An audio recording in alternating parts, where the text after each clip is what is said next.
All right. We are here with Paul and Lisa Schamback. Welcome. Thank you. Thank you. This is really fun. It would be good to start with just brief introduction for you guys for who you are, what you do, kind of passionate about besides your inversion table. We can talk about that. Right. Right. That way, any listeners who maybe don't know who you guys are, Okay. that we could know. Go ahead, Paul. Paul Schamback. I was born and raised locally. Born in Lowville Hospital. Same. And raised here. Been here all my life. I will say, though, I think I had parents who, as I went through school and high school, we at least got out of the state because my dad was from another state. So we did travel more than a lot of the other students that were in the class. There were many of them that never left Lewis County when you talk about 50, 60 years ago. Yeah. And how much value, like what would be something that you say is like a valuable takeaway from being able to travel, especially when you're young? Well, I think with that, I'd probably relate to, I remember Dad going to the principal, and at that point, I don't know if it was Norton or Cliff Chamberlain, but he was feeling a little bit guilty about taking us kids out of school, missing a few days of school and going to be gone. And because we were traveling back to, he was from Illinois, so just west of Chicago. And he was reassured that taking us out of school to go something like that was not anything that he was concerned about. And they went all the way to Illinois. Yeah. And they had, 6 kids in the car? That used to be a 20-some hour trip. What kind of car do you remember? Oh, yeah. Station wagons. Yeah, I was gonna guess that. I was gonna guess station wagon. And that was the go-to. Was the back seat facing the other way, or is that the back seat way back? We'd have put the seat right down, period, so that we could sleep or lay down. Everybody back just there. laid down. No seat belts. What's a seat belt? I mean, it's a wonder that I'm even here, or any of us kids are here, not having a seat belt back there. But yeah, I understand the statistics and sure, safer and all that, but They went once a year. you made it. Yep, Somehow you made it. And that was a big trip back then. Oh, It was a once-a-year trip to go out and see Grandpa and Grandma Schamback. Yeah, every summer. Usually, it was about every summer we would go out. Yeah, because there's definitely a push of like, you can't take your kids out of school. How dare you? It's like, well, actually, family connection, travel experiences are very valuable. Oh, my. Well, I would never say more valuable. How dare I? But like, yeah, there's a lot of really good things that come with that. A lot of good perspective builders and time with family. Yeah. Like, do you wish that you would have been in your classes? Like now, all these years later, like, do you wish? Oh, I could have been in my math class versus The only with my time family. that I was really disgusted that I got taken out of school was when I was in 9th grade, basketball season. Okay. My sister got married in February, and I was part of a team that we were undefeated. We are the only team, as far as I know, in Beaver River that has gone undefeated. It was the JV squad.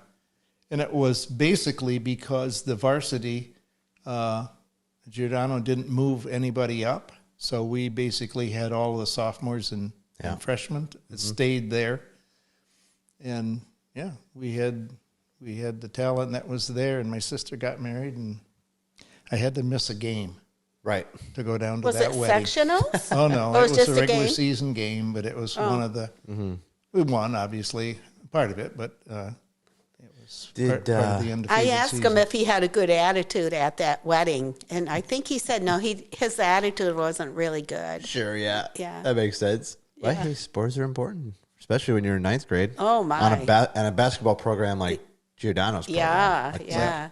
Yeah. Oh, That's a Paul big has deal. a lot of Giordano stories. Yeah. You need to listen to Bobby my. Chamberlain. That in episode. itself is an interesting relationship. And you can talk to anybody who had him for a coach. mean, when you're in the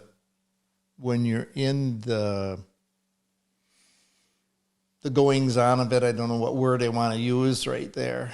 You didn't like it then. Right. I mean, what he made us run and stuff. It was a love-hate relationship. Yeah, it's a love-hate. You respected him, but you definitely respected him. But afterward, there's just a lot of them.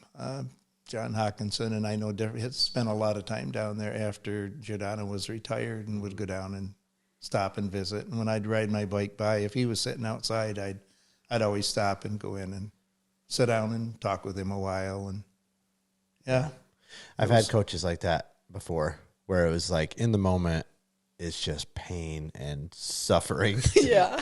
But there's something about a bond that you appreciate and respect that. Yeah.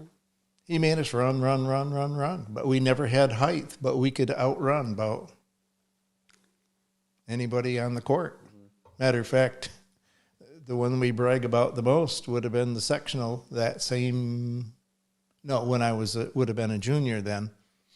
We won the sectionals, and we got moved up into the B division, which we were normally C.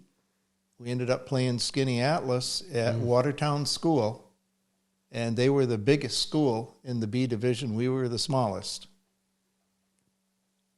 We were down 22 points at halftime. Whoa. Came back and beat them. Don't ask me what Giordano said in the locker room. Yeah, we'd have to put a different rating on this episode. He inspired something. Wasn't very in happy. them. Yeah. Yeah. We came, and they had top players. They had at least two kids that were 6'5" that started. Wow. Our biggest guy was Mark Grimmer, 6'3" maybe. Wow. And they had another one that came off the bench at 6'5". Yeah. It's a big school. But because we had, I guess, the stamina because of all the running that we had to do on the court. Right. Yeah, it was. Which, when you're a high schooler in the moment, you're like, why are we doing all this running? Like, you don't really understand the bigger picture. And, of course, he's a seasoned coach. He knows that sometimes hard work can beat talent, can overcome the odds. That would be more like a Herb Brooks from Team USA hockey team. Yep, that won gold over Russia. Like, they didn't have all the skill, but they were going to outwork everybody else, and they were going to condition better than everybody else. And, I love hearing that because there's something about pulling, especially for kids, pulling something bigger out of them that they can see kind of. I mean, that is what coaching is all about. It's a personality. It's somebody who knows how to get all the skills out of whoever she has for raw material. That's all there is to it. Because no school has better talent than another school. It's all, and I like to watch that. And even if it goes to professional coaching, it's fun to watch coaches who you respect because of how they coach. Right. How they get it out of players. I wouldn't say I was very much of a Bobby Knight fan, but just because of how he coached. Yeah. But he drew it He out did. of them. He got it out. But Yep. But it's a tough way to do it. You bet. Yeah. He might be on the other, like the kind of more extreme end of that mentality. But you're right. Like I often equate coaching and teaching a lot together. Like you got a room full of students. It's the teacher's job to kind of teach individually in a group setting. That sounds so counterintuitive, but if somebody's a visual learner, then sitting them down in front of a book for 8 hours a day doesn't do anything. They call it multidisciplinary approach. Yeah. So same with coaching. If there's a kid who doesn't respond well to the Bobby Knights of the world and it just crushes their self-esteem for whatever reason, maybe the home dynamics, maybe they're getting screamed at home, who knows, but they retreat, well, that's not bringing the best out of them. So sometimes you do have to come around those players and maybe a little bit more encouragement. There's other people who can handle it that need that rough, like, I know you're better than this, and you need to pull it together now. and then see how they respond. And it's a constant game between how much can I push, how much do I encourage. So that's pretty interesting to hear that. Follow the Michael Jordan story a little bit. Yeah. I mean, he demanded it of his teammates. Yeah. And they hated him for it. But they won. It sounded cruel, but they respected him afterward, really, for Yeah. what he got them, was able to get them to do, to make them a better basketball player. Yep. A better There's competitor. There's a video, not to spend too much time on this, but there's a great video clip of Kobe Bryant working with Sasha Vujicic, who probably nobody knows who that is. A guard from, I think, Czech Republic or somewhere over there. And basically he was backing him down. And in Kobe's mind, he was like, he needs to be tougher. So he started like throwing elbows as Kobe's backing down into him. And Sasha Vujicic starts pushing back and like starts getting like, like, you're not going to push me around, like bringing out this other side of him that he hadn't seen before. And so all you see is kind of Kobe kind of pushing him in the post, and Sasha getting angry, which is exactly what he's trying to pull out of him, that grit, that mentality of like, you can't back me down. And then from the corner of the angle, you can't see it, but Vujicic is over here, and Kobe looks at the camera and winks at it. Like, this He could see there's a method to this madness. he's having success. Yeah. So to backtrack, you got to travel a bit when you were younger. And then Well, that's what we were on, wasn't it? we were. I You promise. kind of got sidetracked. That is what we're all about. Like, and Yeah. I've told people before too. Like, if we ever have something we want to talk about, and we come on and don't even talk about that, and we just talk for like an hour and a half or whatever, and don't get to it, fine with me. Okay. There's no limit to. We'll have Paul and Lisa Schamback part 1, 2, 3, 4, 5, 6. Oh 7, 8, 9, dear. 10. But yeah, I was kind of alluding to the fact that like when you're a kid, it's not like you think back on your childhood years and go, oh man, I wish I could have stayed in one more class. It's like, no, I wish I could have spent more time with my family. Right. And that's something that I think my generation is starting to really see and, take advantage of more. Yeah. Like, oh, well, the whole generation before us is telling us like, hey, live in the moment, secure the relationships around you, be present and all that stuff. Yeah. For a generation who had to work really hard and had to sacrifice some of that stuff, here and there, where my generation seems a little bit more willing to take a back seat from some of the financial obligations or pull back just so that they could have that time that they know we can't get back, So interesting. Yeah. Interesting. And I think that, go ahead. Well, I was going to say, I think when we were growing up in the 60s, that nobody traveled back then with their little kids. I don't know if there wasn't money, but when I was a kid, the farthest we went was the Boonville Park, and we thought that was a long ways. Yep. And oh, goody, we get to go to the Boonville Park. Sure. Watertown was an experience. Yeah, If you went to Watertown was the 'cause big you only trip. went a couple times a year. Mm-hmm. So, Right. and also summer times. I guess I lament this for the generations that I see right now, but they were so much more laid back. Mm-hmm. And of course, we didn't have the electronic devices that are now. Right. It takes so much of their time. Yep. Which I think is too bad, because that physical development that could happen, I guess, a bit more, to be out and playing things with the neighbors and everything else, and the relationships that happen there that don't happen. When I'm really aghast when I watch every once in a while something of some teenagers or high school kids who are sitting across the table from each other, not talking, but texting to each other across the table. It's like, really? That's funny. Like, Yep. I mean, think they our do it. minds just can't comprehend They that. do that just to be funny. Yeah, maybe. They I don't know. do. It's funny. Or Yeah. they'll be like talking about somebody who's sitting next to them, like, gossiping yeah. about this Yeah. person. I am guilty of my wife texting me from like upstairs, probably. That's probably happened before. Yeah, I have too. I've texted I'm in the him office. in She's the like wood texting shop. me instead of Yeah. just yelling up the stairs. Yeah. That's even almost, to me, comprehensible. But when you're across the Yeah. table and Yeah. They're doing it just to be Yeah, funny, maybe. the teenager. But there is something to the relationships that aren't fostered the same through a screen. I have said True, that yeah. this for probably, well, I would say 20 years now, because that's when most of this technology has really hit the market or the culture, like phones that everybody has a phone now. We're in the turn of the millennia. They were just barely coming in. Yeah. But when I look at it, and I'm not anti technology at all. I mean, there's a place for it all.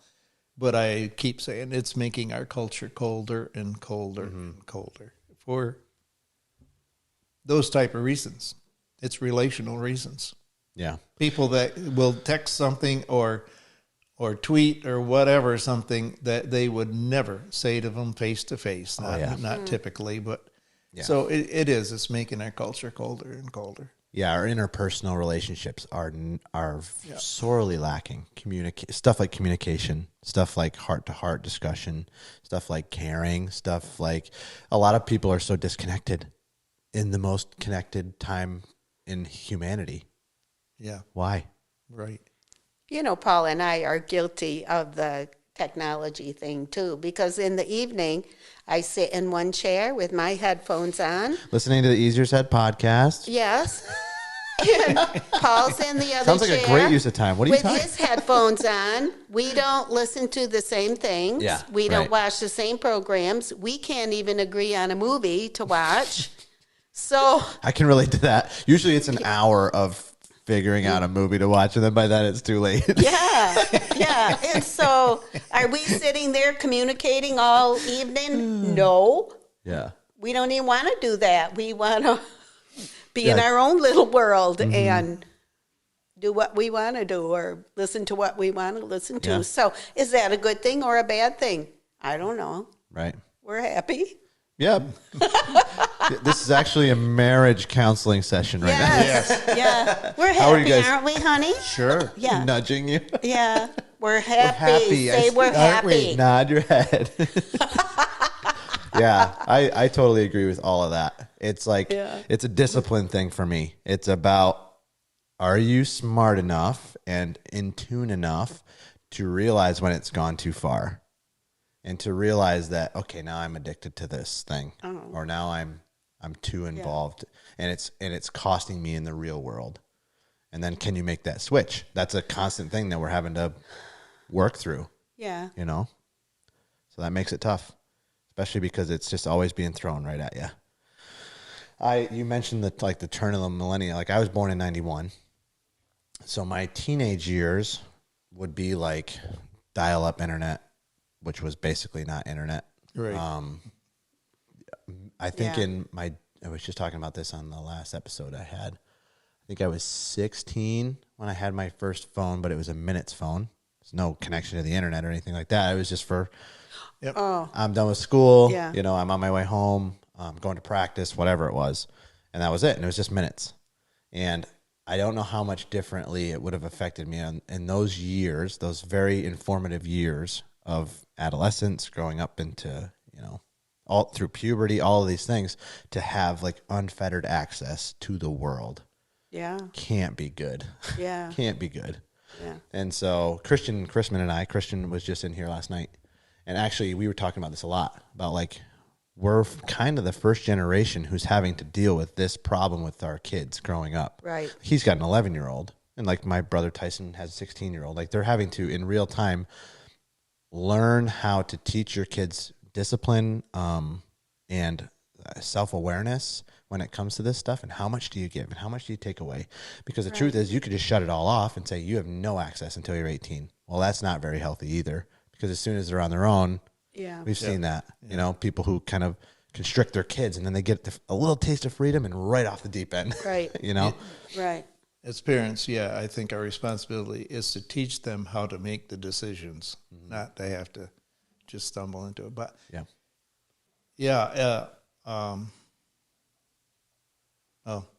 had a thought on Not sure where. Do you know? Did you listen to Kerry Herbine's episode at all? He's a CEO. He used to be a CFO at the hospital here. He's No, now I moved. didn't He's hear now that moved to one. Kentucky. I think it's like episode 4 when we were first starting out because he was Okay. moving and we wanted to get him on. Yeah. When it comes to leadership and like dealing with people, emotional intelligence is a huge thing he talks about. But he, in a business leadership perspective, he was talking about an axiom that he lives by. I don't know whose quote it was. This is like the 3rd episode in a row I'm quoting it. I don't know why. But he said, "Don't control results, influence thinking." And I'm like, and for the first time last episode with Christian, I was like, that's parenting. You know, the more you control your kids growing up, instead of influencing how they think about things and how to make good decisions and how to grow up, I think that's really the key. That's a big argument with what we're seeing at the college level. They're not teaching kids to think and have an adverse opinion and have to work through it and think through it. They want everybody to think the same. Mm-hmm. And there's no room for thinking contrarian at all. You know, if you disagree with me, it's because you're a bad person. Right. Right. The critical thinking is totally lost. You know, when I was going through high school in like 2008, 2006 to 2010, like English and in our politics classes and stuff like that, like history, they were like, you have to siphon information and think critically. If I had a dime for every time a teacher told me critical thinking, critical thinking, critical thinking, and then to go through college, and I don't think I ever heard it in college. Maybe it was just assumed.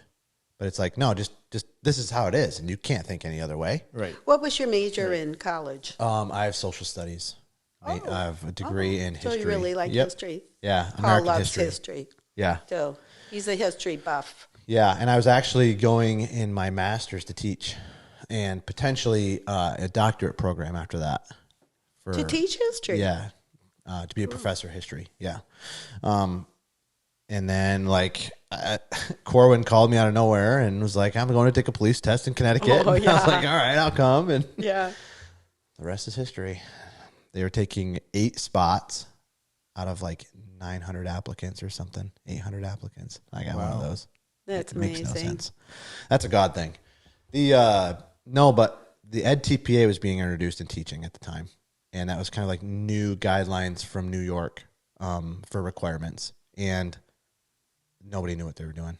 So I was just kind of like spinning my wheels, not going anywhere with it. And Corwin called. So the rest is history. You like history? I do. Yeah. What part of history do you like the most? Like, is there a certain era that you like? He loves the Civil War. Right. Well, no, World War II. Oh, no, World War World War II. II, probably. Because I probably have learned a little bit more since on World War I, but a lot of that, I don't know that I really understood a lot of World War I. Not like World War II. But World War II was so... fresh. It's like proximity not closer. just fresh, but it was so important and indicative of what happened in the world afterward. Okay. Yeah. I mean, World War II is certainly a dividing point of a lot of economic and stuff like that that happened in World War II. Yeah. So, And that we just don't. I cringe at listening to some of the interviews that are done. Like, I guess I'm going to call them the youth or whatever at up to college level. Sometimes a little bit more, but how ignorant they are. Oh yeah. Of historical things. Right. Just totally ignorant. Yep. That they don't have a clue, and even want to dismiss a lot of what is history. That even if it comes to the tearing down of statues and some of that kind of stuff, if you forget history, you repeat it. Right. I mean, that's proven over and over again through history. Yeah. You can't forget.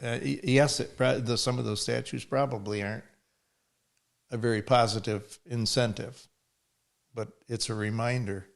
Right. Yeah. The heart behind those things matter. Right. Not to be doing that again.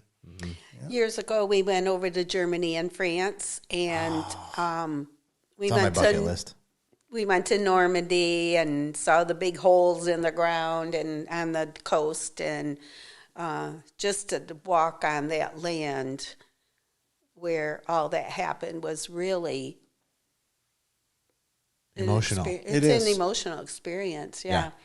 And then when we were in Germany, we looked up some of my relatives that I have over there yet on the Grau side. And I got thinking that, we all came from Germany. And if we wouldn't have Right. What happens come if we over lose? here, we would have been over there during the war, our ancestors. And so I got thinking, what were my relatives doing during the war over there? And so I was in contact with some of them. And I have I don't know if it would be probably a cousin.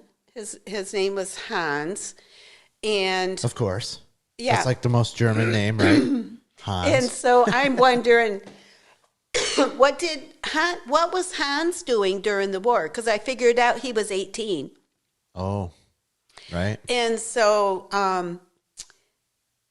we went over there and tried to talk with Hans, but he had Parkinson's disease, and so he couldn't talk anymore. But his son, we met up with him and went out to dinner with them and got to know him. His name was Christopher.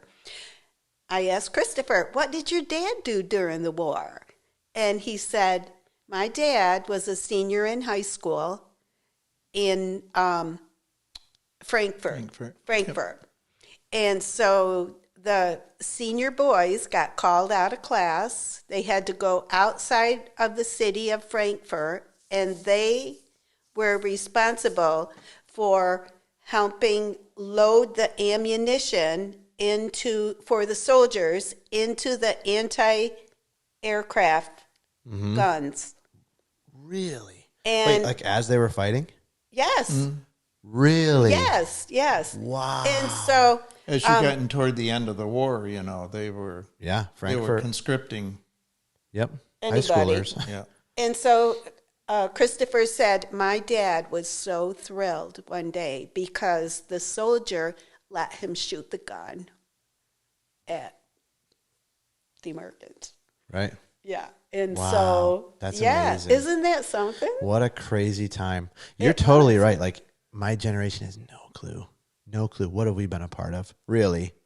Yeah. And if you're not in the military, we've never faced a draft. We've never faced a world war directly. Like everything is offshore for us. Yeah. It Paul doesn't was in the impact you the same. draft Okay. for Vietnam, Yep. but didn't get called. Right. My number was high enough. I don't know, 200, and I don't even remember anymore. 200 and something, as even the high 200s. Yeah. And I don't even think they got past 120 or 30. Right. The interesting part about the draft too, but like the generation was so different. They call them the greatest generation, right? The in the 20s, 30s, 40s, probably 30s, 40s, like the people who were just old enough to join wanted to join. Like, do you think that would happen nowadays? No. Well, it did in 9/11. It did. Oh, yeah. There were definitely a lot of people who Signed up. signed up, said we want to defend the country. I just saw recently something about military-aged males in the U.S. and how many are ineligible for weight reasons, for psychological reasons, and it's a very high number. Very high number. I won't speculate just because I don't want to overshoot or undershoot it, but it would blow your mind. And you're like, well, obviously war is different now. War isn't like World War II, where it's like go not stand in a boots on the trench ground. and No. charge at each other. Well, You don't need as much manpower, probably, is what I No. mean, on the field. I still say mentally it was even different then. Yeah. If I can call a war somewhat black and white, World War II pretty much falls into that category. Mm-hmm. There's a right and a wrong there. Now It's all it's muddy. too politicized. Yeah. Every war is so politicized. Yep. It's not really a right and a wrong. Yeah, that And makes so sense. it can be too opinionated and Right. Yeah. It's not as clear cut anymore. No. You know, motives and reasons and and even also, lines. I mean, yeah, you keep hearing that was the greatest generation, blah blah blah, whatever. That is true, but the circumstances made it what it was. And it's just something they had to deal with. Our circumstances make us who we are. Our experiences make us who we are. If most of us had to live through the Depression and live through things like that, it would make us a different person than we are. Yeah, our DNA is still there, our personality is still there, but our experiences make us who we are. That is a great point. I actually just had this thought yesterday. I was thinking kind of a little bit more in depth about some of the experiences I had in law enforcement and how I look back at them like very dangerous things that we would do on a daily basis, or the risk is very high a lot of times. City policing. Yeah. And almost thinking back on it now, I'm like, how did I do that? Oh. Because I'm enough removed now, 4 Yeah. years removed, Yeah. where I'm like, it doesn't even seem like me, but it's just what you do. And it's like you said, you're a product of the environment that you're in.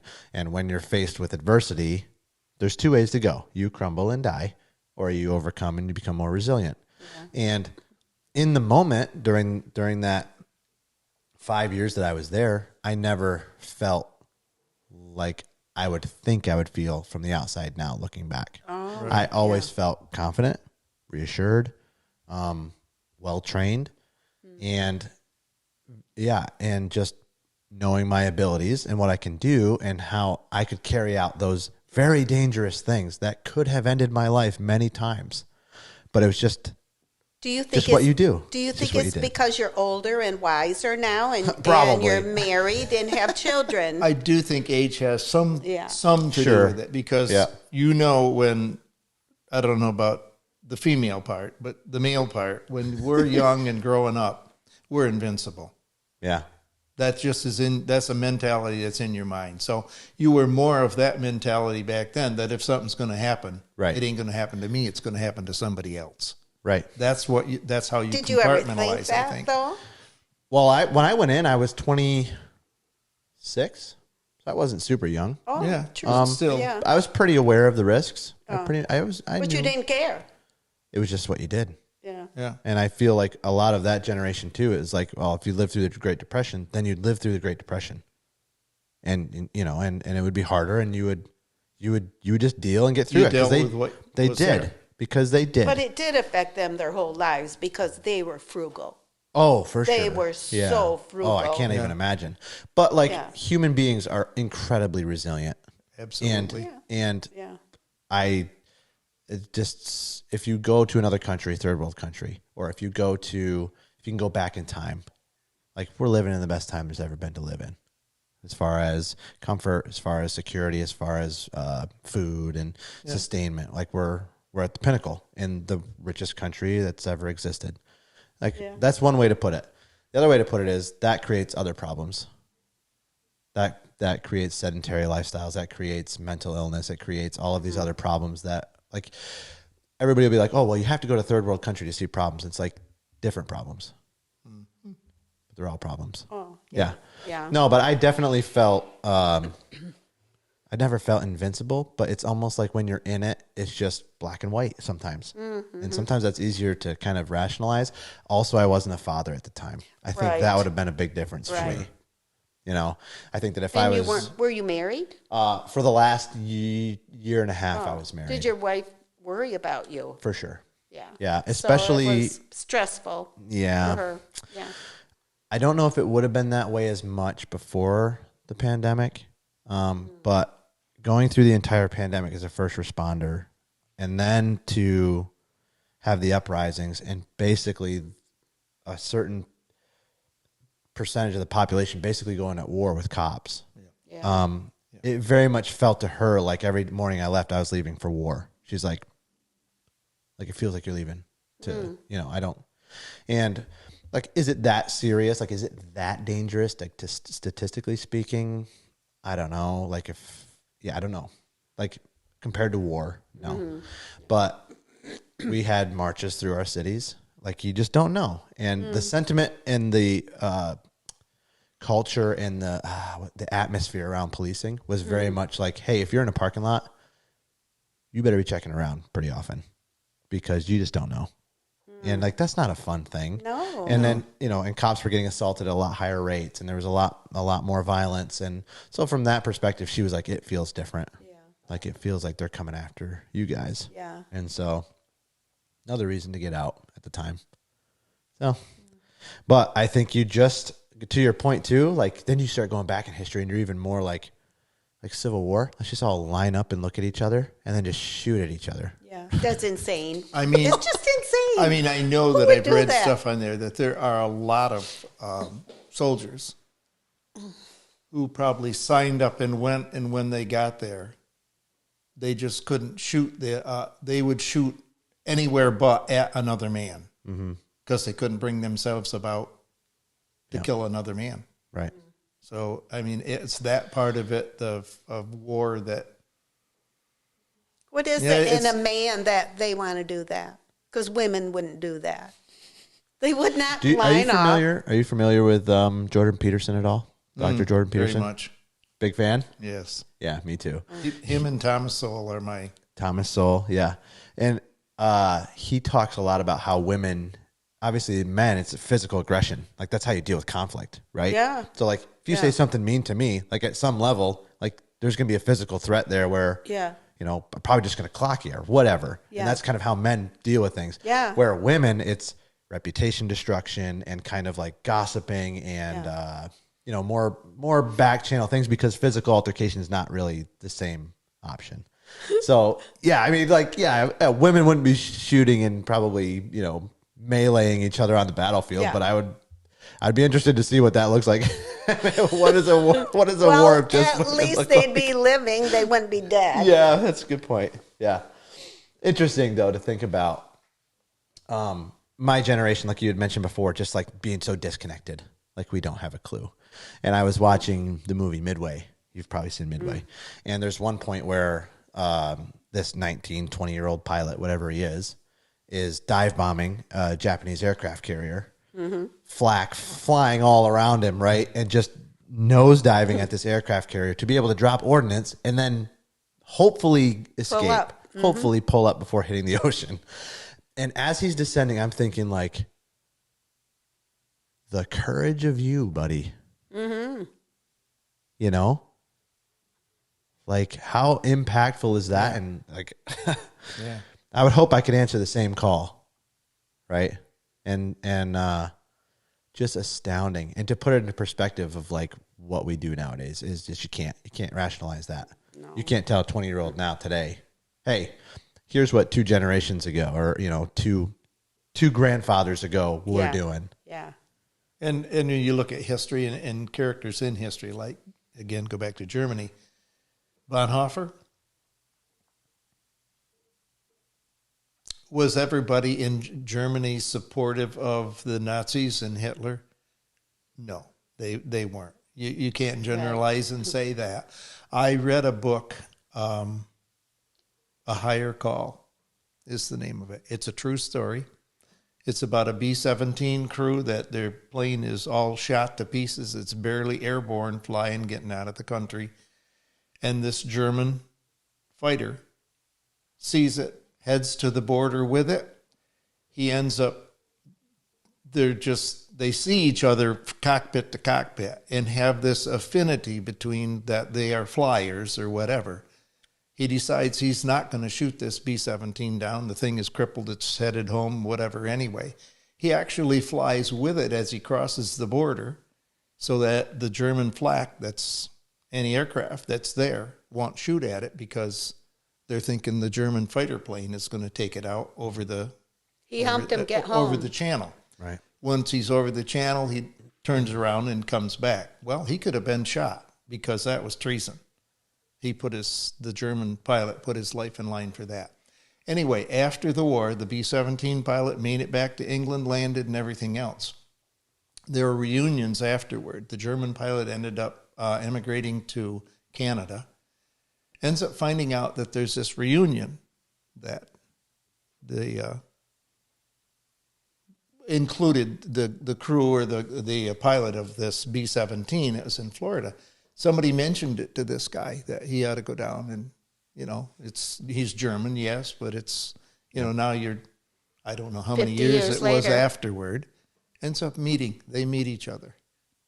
It is the coolest That book. is a cool story. Yeah, you should read that. You would really enjoy that. I even read it, and I read another one. Of the author's name. Is there a movie made about that book too? I don't know if there's a movie. Well, they should. Have you seen the story at Christmas time, Across the Trenches? That World War I or II? Oh, where they? Well, that's happened in so many of them. Right. Where they sing Silent Night. Together, World War II together, yeah. or they like actually met in the middle. Yeah. It could be like, one or two. Yeah. And then you're kind of like, okay, well then what's going on here? Right. Exactly. Right. It's amazing. Yeah, it's just amazing the psychology. Now, if it would have behind been women in the war, they would have just tied a quilt together. Yeah. Well, the Civil War, you saw cases of brothers, Right. on opposite sides. Mm-hmm. You talk about tearing a family apart. A generation. Nobody wins. Have you been to Gettysburg? Mm-hmm. I had a police training in Chambersburg, which is like 40 minutes away. Mm-hmm. And it was a whole 4 or 5 days, and I was down there by myself. So I took a police cruiser from Connecticut all the way down there, which is like 7 hours, 6 hours. They let you do that? They let you take a police I was going cruiser? for actually school resource officer training. Okay. No, not just for fun. Oh. No. And so we got done early one day. I'm like, I'm less than an hour from Gettysburg. I'm definitely going. So I went all by myself, and I didn't expect it to impact me the way that it did. Oh, like standing on the field. Yeah, I know. It's like, real. it hits you, how emotional. Like it's like we Yeah. talked about Normandy being Yes, emotional. yeah. Like I felt it in my heart. Yeah. Like this ground, there's Yeah. something different here. Yeah. Yeah. Interesting. Well, when they said after Pickett's last charge, you could have walked across the field and not had to stand on ground. There are that many bodies. Mm-hmm. You could have walked from body to body. I can't. Yeah. Can't wrap my head around that at all. No. And then you go way back and you talk like Bible times. Like it wasn't guns, it was swords. Yeah. By the hundreds of thousands. Just as brutal. Run at each other. Just as brutal. Talk about intimate, Like at least I think warfare now is much less intimate as far as like It's face to face. sterilized. Yeah. And also like if you're having to attack somebody with just your hands or a sword or a spear, we're like as close as us right now. Yeah. Like, there's something different about that versus like airstrike, button, Right, airplane, right. missile, or even a rifle or something like that. It's like right in your face. And in Bible times, those battles would lose hundreds of thousands. Just line up like 500,000 and 500,000 and just. I mean, you understood why when God, well, we don't understand some of what God asked the Israelites to do. But when the battle's over with and he's telling them they need to go and go off, and you understand that he understood their minds weren't made to take another human being's life. You had to go put your mind back in shape again after it was all done, just to take a break and recoup. Yeah, and and a lot of people can't ever recoup. Shell shock is like Absolutely. that kind of stuff. Psychological disorder, PTSD now is what it's been You classified. understand that. All right, so let's move away from that. Whew, that's good stuff. All right, Paul. Last thing on you. So then, after high school, college or right into trade? No, I was headed to college. I was going to loved art. Okay, really? But I loved art for art. Like painting pictures, Not for what art's become. throwing on the wheel, whatever. No, what I thought it was going to be. I was going to go to a 2-year school, and they had had a good art program. It was North Country Community College, and I was going to do the 2 years there and probably transfer. Yep. Because I had good transfer credits. And just by the end of the summer, I had a job at school, cleaning school, janitor work, whatever, through the summer. And by the time fall came around, I thought, I didn't want to spend the money on that and end up getting into probably it would be commercial art, which would be working for a company. You're limited with 4 colors you can use and design this box and whatever. And that was my concept of what I'd end up into. And I'm like, I don't know if I want to do that. So I didn't go to college then. I got a job working with Krogan Island Mill, doing remodeling and lots of roofs. There's a job that is only not for the faint of heart. Let's put it that way. Roofing. No, and if you're not comfortable up there, do not be up there. If you just are afraid, there was somebody that worked with us. He would have probably been in his 40s, maybe. He wasn't real old. You're gonna tell me he's afraid of heights?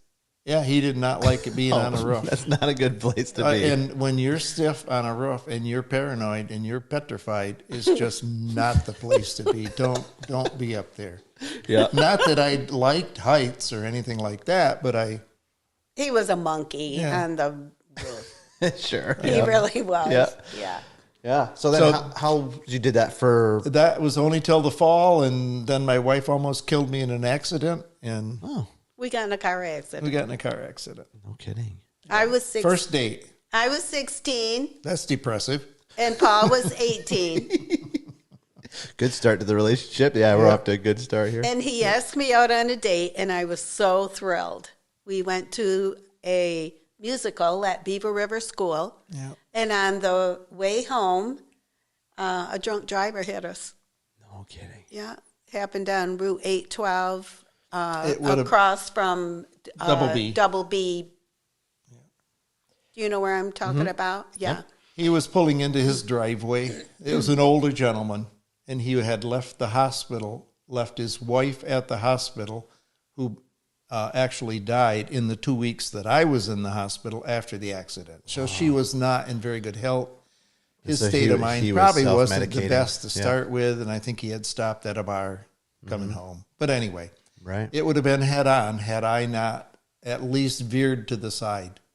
It would have been corner to corner head on as he started to pull into his driveway. So he He was. caught my door on the passenger on the driver's side. I had the bulk of all the injuries. She didn't have hardly anything. No, I had a scratch on my leg, but he had. Oh, tell him all what you had. Well, I wrong with you. had the worst was I had just put a laced wrapper on the steering wheel. Leather. A Yeah. leather lace Okay. wrapper. And Oh, it they looked were like in I back had- then. I bet that sounds like something that would be in back. Yeah. It looked like I had stitches up here because my head hit hit, that. yeah. And that's where I was semi-conscious for 3 days. 3 days, 4 days, something like that in the hospital when I was in. I had busted ribs, punctured lung on the left-hand side, punctured lung. And, Broken collarbone. and broken collarbone, and then a chipped hip down on the right-hand side. That was the most painful of about anything. Probably just a compression injury there. I think From it the was the seat belt. Okay. I think Seatbelt that's broke. what caused it. That got cut right off at the door. There were no shoulder harnesses, just a seat belt. Oh, really? So just across your waist. Mm-hmm. That would explain that. Yep. I think that's probably the force there. Yeah, probably from you coming up, and Yeah. my goodness. But the mind stuff was where my head hit the steering wheel. Would have been what the I don't even remember much of the details of the accident. So I mean that's where your memory is Do you remember any of the in accident? the front lobe. You don't remember No. anything. No, I mean I remember being In the hospital. being at the musical and Oh. and stopping off at Stump's afterward. We got pizza and stuff there, but before we went home. So I remember that part. Maybe driving down the road some, but I'm blank as far as So the the biggest actual part of the accident. question and it never got answered, and we will never know, is that Get ready for this. when Paul took me home that night, was he going to kiss me goodnight? Wait, after the accident? Yeah, Well, we were that's on what she our way wanted home. to know. I mean, And I'm thinking on the way home, is he going to try to kiss me goodnight? And Oh, I'll okay. never know because Before the accident, you mean? Yeah. I thought you were talking about after the accident. no. No. Well, I hope not. I No. hope there was more Okay, thoughtful so process. all right, so okay, go ahead. Before the accident, the biggest question on your mind was, on our way First kiss. home, I'm thinking, I wonder if he's going to kiss me goodnight. And then we got in the accident, so now I'll you'll never never know. know. And he doesn't remember. So and he doesn't remember. And I've asked him. Let me ask you now: were you going to kiss me?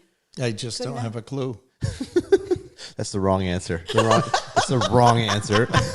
There's only so much editing I could do to the correct answer is You better of take- course. Of course.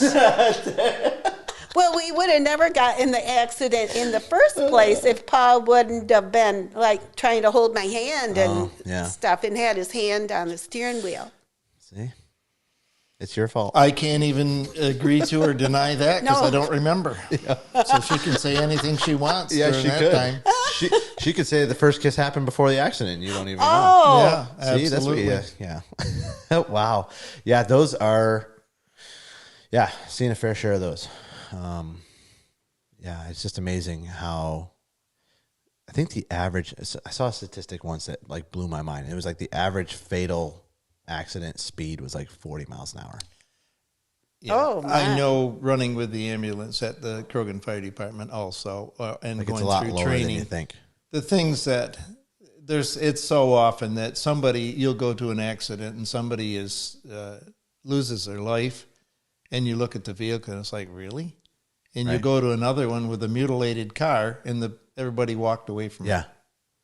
Yeah, it makes no sense it. to me. It doesn't sometimes. I know that the technology for cars is a lot different, like now versus when you guys got in that accident. Oh, yes. You know, they crumple Yes. on purpose To absorb force. to absorb force. it's a wonder we even had our seatbelts on. Airbags and but then to see some of those accidents where it's like, really?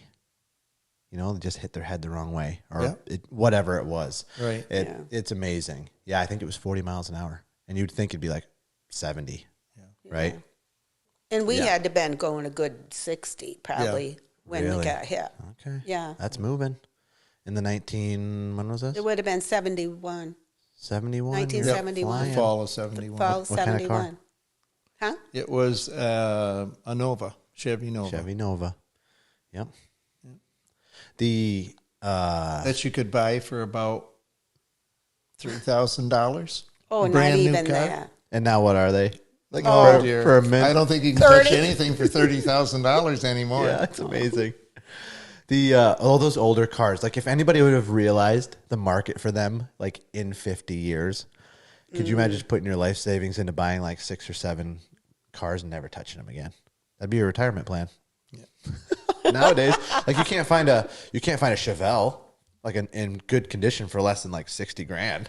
Like, no Yeah. way. I know my brother kicks himself over and over again. He's still living. And before he got married, he had bought a Corvette. Fiberglass body, 68. I think it's 68. Great car. 427 in it. And of course, once he got married, I guess lot he of had to get ponies. rid of it. It wasn't really a family car. Yeah, it turns out. Once that first baby Yeah. comes and But when he would be in Florida, when he retired and went to Florida around Venice, every year they had a car show or a vet, a Sunday or whatever on the weekend. And he said, been there different times, and the only model they were missing, or one of the few they were missing, was that 68 vet. Wished he still had it. Every person from that generation says the same thing about their cars. Like, I can't believe I ever got rid of that. Well, You know what that's saying? You better keep your car that you have for in 50 years. It's going to be They don't up. make them like that no, anymore. They don't make They're them plastic because, garbage now. Well, not only that, you ask a generation right now, probably the next.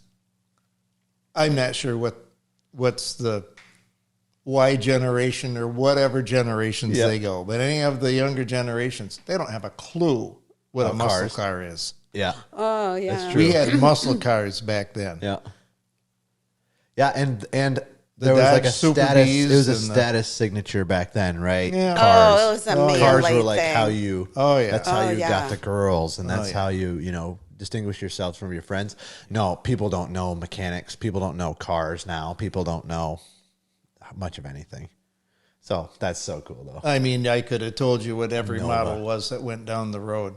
Now they all look the same, and I'm like, I don't know whether They're just that's little wimpy whether cars that's now. a Toyota or a or a Hyundai or Yeah, what they're all it is. plastic. No, my first car is going to be worth less every single year until it's. Yeah. I would have never saved that thing.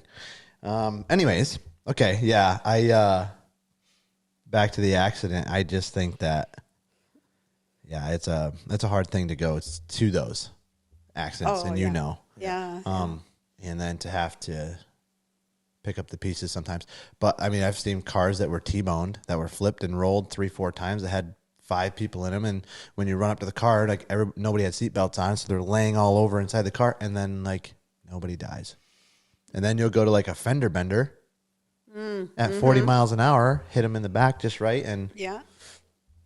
Well, yeah, it comes a fatal. If we go to one that was just like that, after we graduated, Terry Kiefer had a Falcon, about a 63 Falcon, I think. And we went doing some drinking. It was after we were graduated one night, and we were coming back from Martinsburg. He took the river road to come around, and where the road bends, a real sharp bend coming toward the river, and the river bends the other way. The two are just meeting each other. Took his eyes off the road for just a minute, got the wheels off on the shoulder, and when he went to come back on, he caught the shoulder. We went rolling down the road. We had 5 people in there, 3 in the back and 2 up in the front. Al Schultz got thrown from the vehicle. If the car had rolled one more time, it would have rolled over him. And I had busted glass in the back of my hand because it had hit the back window and got chips and stuff in it. But when the cops came for that, what they saw for a car rolled over in the road in the front, and nobody was dead in that. It was Amazing. Nobody had seatbelts on. no seatbelt. There were no seatbelts.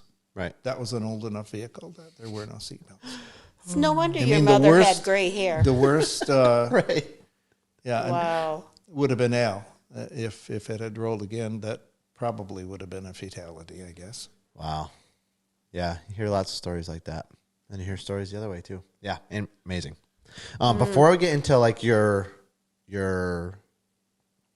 carpentry career, because I would argue that is a form of art, especially in the custom space. Oh, it definitely It was the definitely way was. my Artistic creative abilities, I guess, came out. out. Yeah. Yeah, definitely. Yeah. That would have been. There's something about a craftsman too in his work that's so, like, there's YouTubers now where people just watch them because it is art. It is somebody putting their whole self into something Right. and being a professional and a master class at something that people love. There's a hunger for that because most people aren't like that, especially in our ongoing culture. It's not like everybody has skills. It's like, no, actually a lot of people don't have much for skills. And they really look at somebody working with their hands that does like such beautiful detail and such beautiful work, and those channels are huge because they're masters at their craft. And so That's what we should do. you should. We should start a podcast about, not podcast, just a YouTube video Absolutely. of how to put cabinets together. Yeah, you go look That's at a great idea. But in any profession, anybody who does it, like, Yeah. what do they say? Your you're a master at 10,000 hours. Is that what it is? Or you're something like that, which obviously you've way more than exceeded that. I just love watching people who are good at what they do. Pretty much what it comes down to. You know, I like the definition somebody said. To be professional doesn't matter what discipline you're talking about, but to be able to do something very well and make it look simple, that's a professional. Right. Yeah. Yeah, and something difficult and make it look easy. Yep. Yeah. That's a good point. All right, before we get too much into that detail, we need to talk to this pretty lady over here. All right. Can you give us some background on your growing up years? I have two brothers, Andy and Steve Grau. My parents were Ray and Nan Grau. Grew up in New Bremen. I actually grew up in the New Bremen pond. In the pond? In the pond. Yeah. Like on a lily pad? What are you talking about? That's all we did from the time it was warm enough to get in that cold pond till it started snowing just Water about. babies. Yeah. We lived in the pond. And they went in right after the ice went out. Yeah. So you guys were doing cold plunging before it was cool. Yeah. Nice. We cold plunged all summer long. Yeah. Yeah. I mean, creek never that warms was up. that was the big hangout in New Bremen. No kidding. Yeah. All the kids from Lowville would come and from Beaver River. I mean, and we all sat on the trestle in New Bremen there, and everybody jumped off the trestle, and it was. That sounds like, if I was to paint a picture, what years are we talking here? That would have been the late 60s. Yeah, late 60s. That's like the picture I would have. Like all the kids playing in a local watering hole or like next to a river, sitting up on the bridge, fishing or whatever, next to the county store. And And we played ball all the time. Yeah. We played ball. Sandlot ball. Sandlot ball. All the kids in New Bremen. Beaver Falls, too. We would go behind Edna Zare's house. There's a big field there, and that's what we did. Mm-hmm. So, were you a good ball player? Yes. I would imagine. Yeah. So you got that blood in you. You got that ball player blood in you. Played ball with my brothers, and Then it was fun. You said you went to school, Beaver River, also. Yep. Yeah. Okay. What did I love school. Paula and I both played the trumpet in the band. Oh, nice. And there's a whole story about that, because I have had a crush on Paul since like 4th or 5th grade. And he was 2 years ahead of me in school. And so he played the trumpet, so I decided, well, I think I'll choose trumpet too. No kidding. And you guys were familiar? Like you guys knew each other? Or you just like yeah, a I think she probably observer from afar? Yeah, I had my I knew who eyeballs she on was. him for, Since I was fifth 2 grade. years younger. And so we ended up in band together, and Paul played first chair trumpet, and I played third chair trumpet. And he used to be so irritating because he would look down the row at me and he'd say, that was supposed to be a B flat and not a B. You're going to have to strain out some of this. It's probably Needs not. fact checking, you mean? Yeah, it's not all that. That's awesome. Okay. He's like, That's the truth. are you a perfectionist?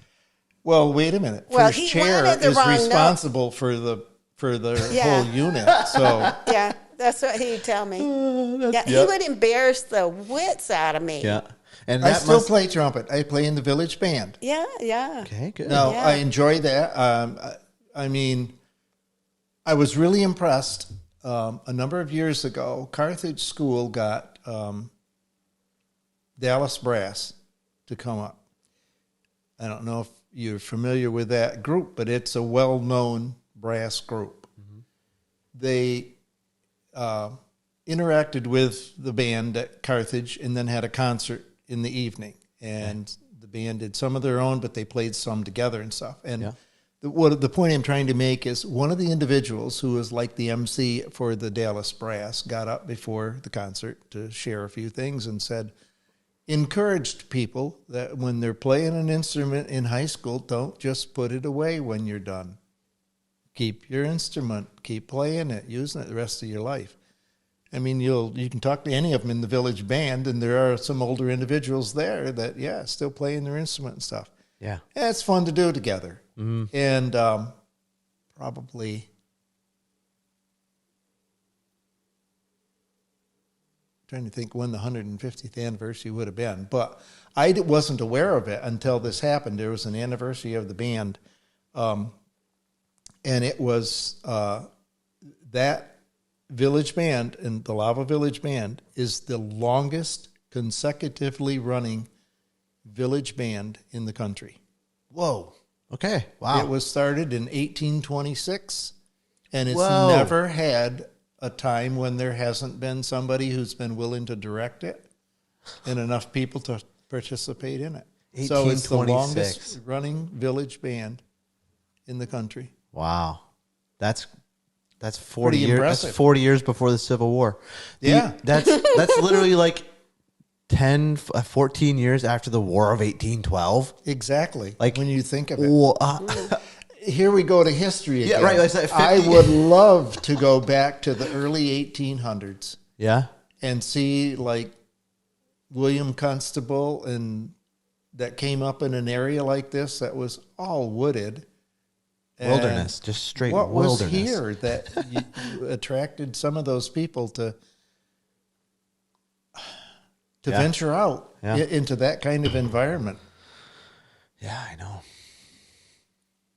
Yeah, that's cool. I And, love and that. we My live mom in loves an doing area that. here that in the 1800s certainly were presidential, would come to Sackett's Harbor. Like War of 1812, Sackett's Harbor was a main shipbuilding. Mm-hmm. So from then on until I don't know when it would have gone downhill, but probably well into the late 1800s and Wow. early 1900s, probably. I don't know. Right. I don't know the history of Sackett's Harbor to that extent, but It's wild. this is where presidents came. Yeah, we're not far Flower from a lot of this Street on stuff. Watertown is after the governor of the state. So Watertown was on the map then. Black and Clausen was the world's leading paper machine making company in Watertown. I mean, it's like It was You a did- happening place. there was some clout around here. Brad, in you this didn't North know Country. my husband was just such a plethora of information, I did you? love it. I could seriously just sit here all day and hear this stuff. It's amazing. Just even local history, like you don't really know. You don't. It doesn't get passed on unless you study it. Yep. So yeah, I'm here for all of it. I told you I was a history degree holder, right? Yeah, I guess so. Okay, so you were a secret admirer, kind of. Like did he know you were interested? I mean, you took up an entire instrument just to be close to the guy. Did, yeah. Really? That's what Yeah. that was all about? I don't know. I don't don't think know. so either, but well, Yeah, whatever. Well, I mean, you wanted to get closer. There's always motivation. Sounds good. there. It was Sounds a love-hate relationship, though, in high school. Oh yeah. Anyways. And when did that change? After we both graduated, then, he came to his senses. Right. Yeah, Yes. he smartened up a little. He needed Yeah. a little bit of maturity, right, Yeah. to realize. can't argue Yeah. it. That's not going to do any good anyway. Okay, so then Yeah. what was the progression then for both of you after that? Like, got more serious. I mean, didn't go to college. Did you go to college? I went to BOCES Okay. and took the secretarial courses there. Nice. So a lot more And, focused curriculum. Yes. And then after high school, I got a job at the Journal Republican. I typed the newspaper. Okay. Was that in Lowville? Yeah, Yeah. right in Lowville. And the computer was just huge. It was 3 feet wide and 6 feet tall. It was just a computer for typesetting newspapers. Okay. And So like a techie printing press. Kinda, yeah. That's huge. And then there was no air conditioning in the Journal-Republican.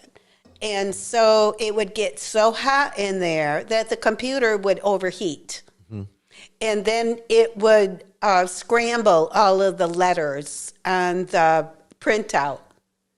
So we had to put fans blowing on the computer all the time to keep it cool so it didn't overheat. Yep. Because you could type for 2 hours and then you went to print out what you had just spent 2 hours typing, and it printed out on a paper that was like 4 inches wide, great big long roll, and then you would read it, and the letters were all scrambled. Oh. And so there was there was nothing that it was saved in the computer. It was just gone. So then you spent 2 more hours retyping what you had just typed. I mean, it was primitive. I guess. But back like in 1973, it would have been, that was high tech back then. Must blow your mind what a cell phone can do. The 3 inch by 5 inch or whatever. Yes. When you listen to NASA and they tell you what was computerized when they went to the moon, and it's way less than what we have in a phone. So I just heard that the computing power of a cell phone is 1,000 times more computing power than what NASA used to get to the moon. Yep. Oh my. 1,000 in your pocket. When I was in BOCES class, the very first computer came out.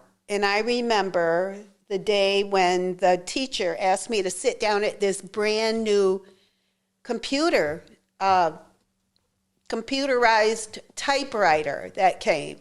And you could backspace and it erased what you had just typed. And it was like mind blowing. It was mind blowing because before that, you used correction tape. Oh, like just over top of the over top. You put the paper in. That's pretty incredible. Yeah, and I was like, "Whoa, this is really cool." There's I always thought about that, like with typewriters. Like imagine doing like a huge dissertation and then like messing it up on like the last couple. Oh no. Oh yeah. But there's a guy now who does these huge artwork pieces with a typewriter. Have you seen that at all? Oh, no. Oh, you'd probably be very interested in that, both of you, because basically, I'll see if I can pull it up here. It's you know how everything is like dashes and lines, and you can kind of make art that way from a zoomed out perspective. Yeah, that's what he does. Yep. Let me pull it up here for you. Oh. Yeah. It's amazing the different kinds of art forms people do now. Yeah. Yes. The It mediums is. that are used. Yeah, totally different mediums. Yeah. Really, really cool stuff. The typewriter though, I mean that was like when it was not a thing. But since I've been alive. No. I mean we did it like for fun, but it didn't have to be done. Yeah. Okay, so then did you guys get married how long after? Yeah, I was 19 and Paul was 21. And I had no idea that Paul knew how to build a house, because I didn't have a clue how to build a house. And when I think back at it, how many 21-year-old guys would know how to build a complete house right now? Right now? In our generation right now? Yes. Not enough. Not enough. No, I don't think very many. Well, I don't think that. I built the house with Norbert Steiner before we were married. Oh, before we were married. Oh, yeah, you did. But, yeah. okay, so you built one house, and then you're like, I'm going to build houses now. Yeah, I don't think our grandsons could do that. No, I couldn't do that. Yeah. No way. Kyler does it, but Yeah. I don't know. Yeah, it's amazing. You got to have something inside you that knows all that stuff. Yeah, drive, ambition, skills. Yeah, I guess. So, Know-how, anyways, knowledge. yeah. How long Started building houses. How long did you do that for? Build houses? Well, we built 5 houses. Okay, that's a good and amount. That's a good amount. Yeah. I've been in some of those. We we both love to build and design and decorate. Yeah, so you lived in every one of 5 those? them. Okay. Yeah. Wow. Yeah. And just out of necessity, or you'd build one for you guys and then decide you wanted to build another one and then move into that one? Uh-huh. Okay. That's good. Traveling builders kind of. We built our 3rd house for the grand piano. Really? Because our girls both played the piano, and they wanted a baby grand piano. And so we got them a baby grand piano and put it in our living room, and it took up the whole living room. So we decided to build a new house for the piano. And so our girls were like 13 and 14 at the time. And Dale, our son Dale, was 8, probably 8 or 9. Anyways, we asked them if they would help us build a new house with a music room, with a piano room. And then you would they'd all get to have their own bedrooms, but you had to help us build this house. And, okay, good. And this was going to be a family project. And if your friends called you on Saturday and said to you, do you want to go to the mall? This is what you're going to say. No, we can't go to the mall. We're putting up sheetrock. And they were like, oh, yeah, we'll do it. We'll do it. We'll do it. Uh-huh. Yeah, we get our own bedrooms. Yeah. How long did that last? And stuff. And you know what? They did really good. And it was a really big learning project for them, because they didn't know that you put footers in the ground Right. for a house. Yeah. And they really learned a lot from the whole experience. It was a really good thing in the long run. So I remember one day we were mudding and sanding the new dining room. And it was Carla's job to sand the dining room that day. And so she's just going at it. And, and then she yells and says, Mom, I'm done. And I said, okay, I'll come and check on it. So I go in and I check on it, and I'm like, nope, this ridge can't be here. Nope, you got to do it better than that, because, when you paint it, those ridges will all come through. Yeah. And she goes, okay. And so she's sanding again, and I'll never forget it. She said, oh, when I get married, I'm living in a modular home. Versus a brand new build. Well, hey. Yeah. Low expectations. I like that. Yeah. Nice. Look where she lives. They built a house, and she knew how to do it.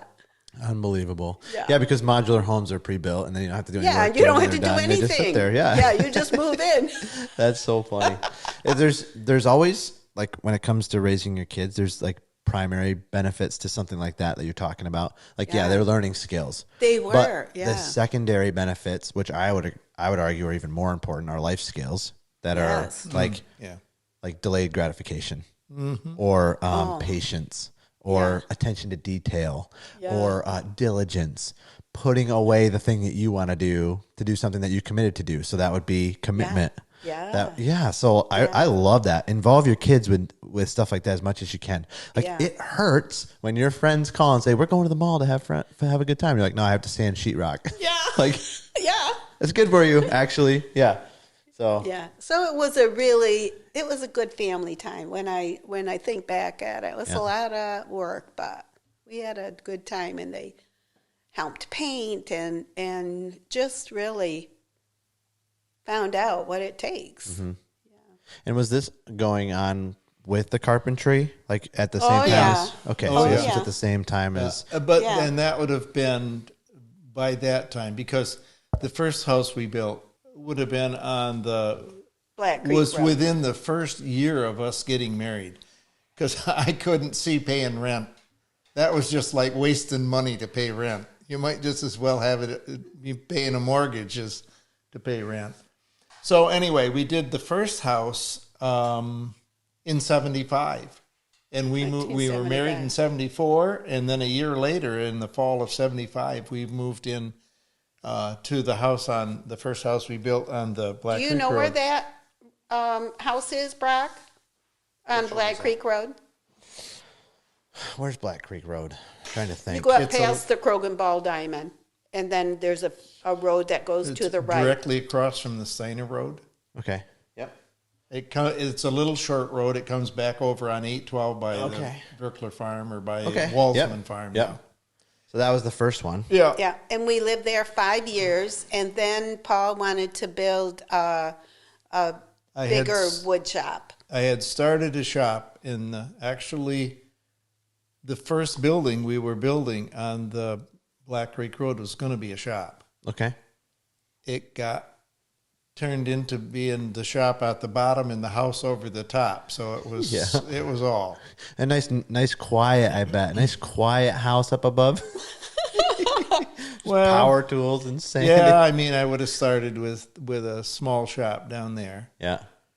But after 5 years, then I came to the conclusion, you know what? We could sell this and I'll build the shop on another property, and then we'll do the house side of it later. So, okay. But anyway, that story went on. So by this time now, when we're doing the family project, I am in the shop up on the Risha Road now, where we're at right now, where we're back.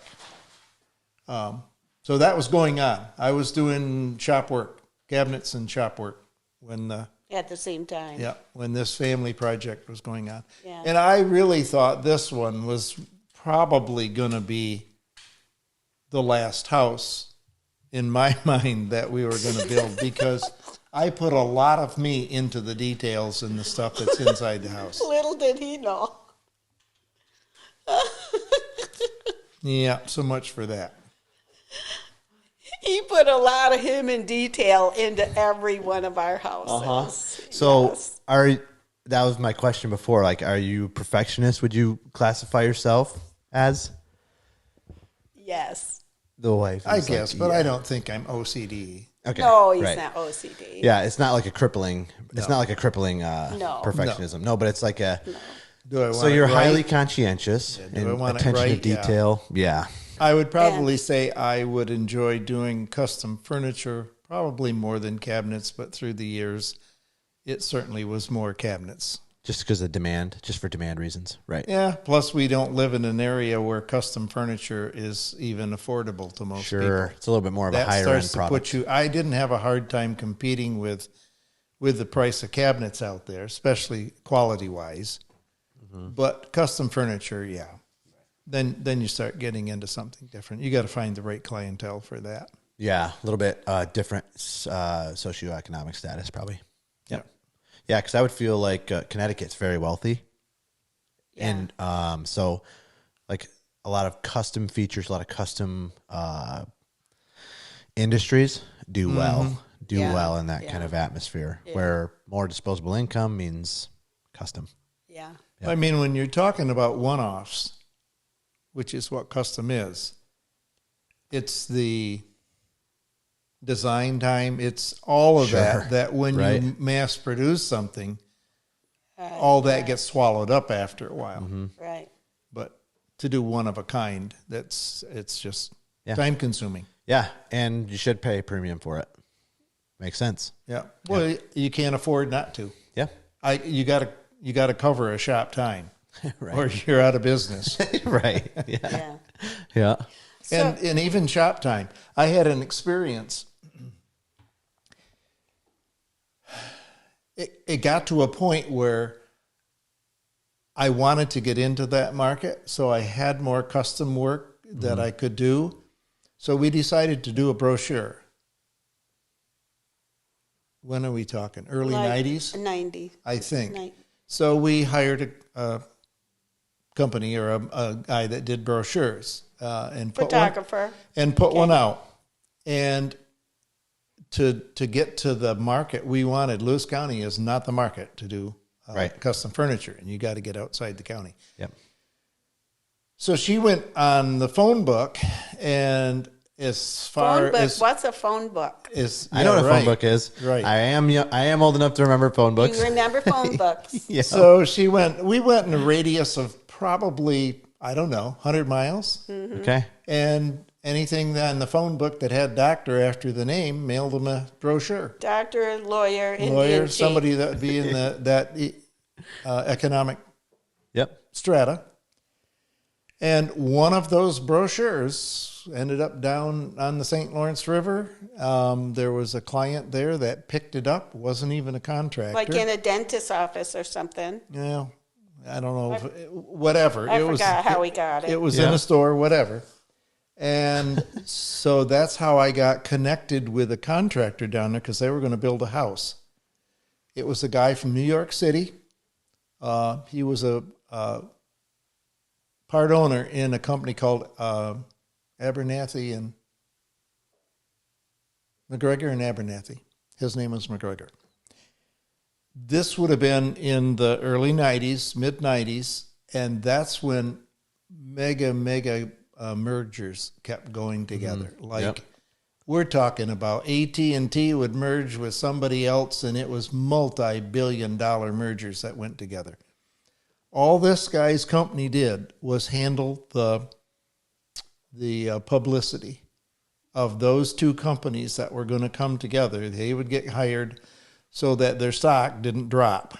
Mm-hmm. If somebody got nervous about them being in a merger or whatever, that's all they did. So that it's was like their optics. business. They're in the optics business. Yep. Make everything look like it's hunky-dory. And they might have put in late hours once in a while because the next day, let's say it was coming out and it was going to be public knowledge and they had to have a statement out there or whatever that was going to keep their stock afloat. Yep. So I don't know what they got paid, but I'm sure it was percentage. And I don't even care if it was like 2%. Right, yeah. They got paid millions of dollars for these mergers. 2% of a billion is a big number. Because they did all kinds of big mergers and stuff. He had 13 phone lines running into that home. That was the first multi-million-dollar home I worked on down on St. Lawrence River. But that was the market I started to get into now with the brochures. And I got with the contractor. It was his first house. Really? Being in that market. I mean, he had been working before, but he had a company of maybe a dozen people, about 5 or 6 of them out on the job, a manager in the office, and and stuff like that. But I ended up doing a lot of work with them down there, and custom work because in that market. Those were the gravy years on the river. Okay, so then not this first house, but a few down the line was somebody who had owned Sobe Drinks. Down from the same area you're talking. It was in the outskirts of New York City, headed up Route 84, going up that direction. Yep. He sold Sobe Drinks to Coca-Cola. I don't know what he sold it for, but I'm sure it was for an awful lot of money. He had a summer home up there. Architect got involved with it. Again, I worked with the architects up there, these same architects, a number of different times. He remodeled that whole thing. He could have tore the whole thing down and built a brand new one for less money than what he remodeled the thing for. Right. Anyway, when I was going to have to put a bid out for the kitchen, a pantry, and a bunch of custom work that was in one of the other rooms, paneling and fireplace, whatever, mantle and whatever, stuff like that. It's all custom work in there. The client came up. We met with him at the contractor's office up on Wellesley Island. And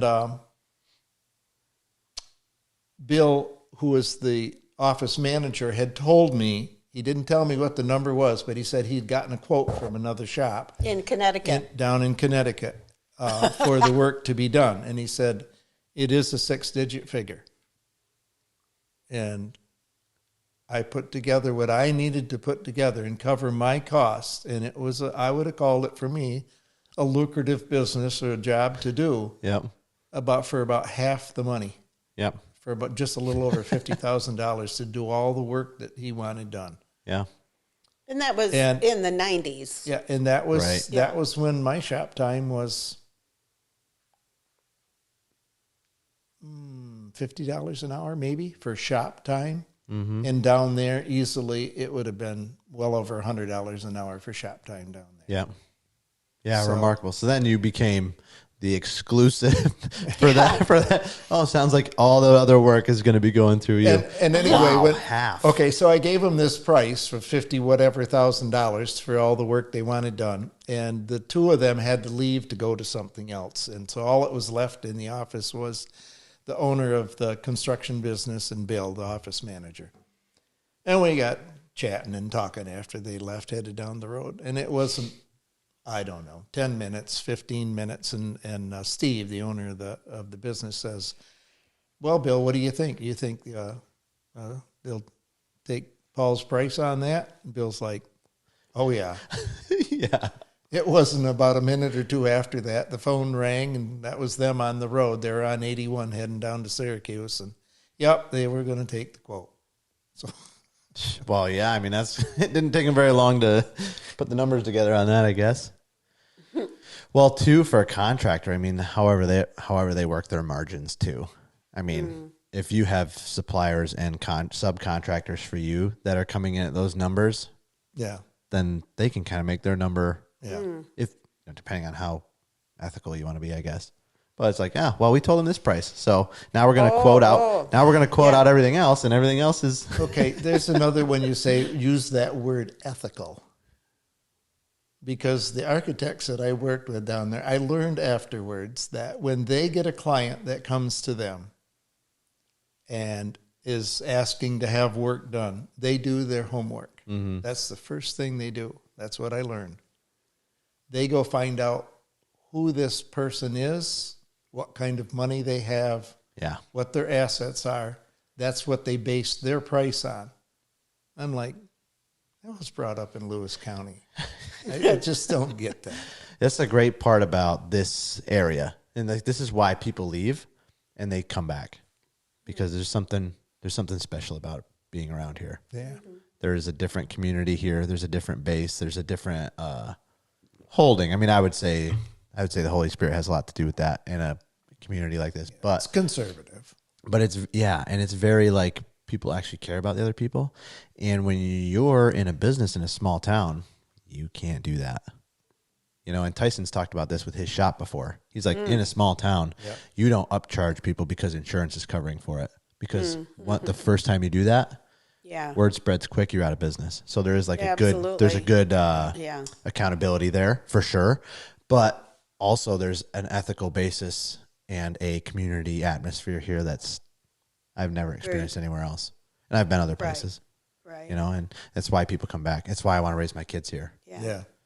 So. Yeah, we could have probably been closer to a city in the big high market, but who wants to do that? Yeah. You know? And then it just depends what your goals are for a business. You know, if your goals are to be the next greatest thing and grow an empire for your, you know, for your carpentry business and you can do that. And have employees. We really never wanted employees. And I never had that desire to be a big cabinet shop that moved me away from the creative, constructive part of it. I didn't want to, because that's what happens when you start hiring. That is the next step. You end up getting moved out and you're not doing what you like to do. Yep. So, no, I never had a desire for that. I was fine with just having a one-horse show. The best thing that ever happened to me was getting involved with Rob Ryan. Who's that? He's somebody in Beaver Falls, same age about as I am.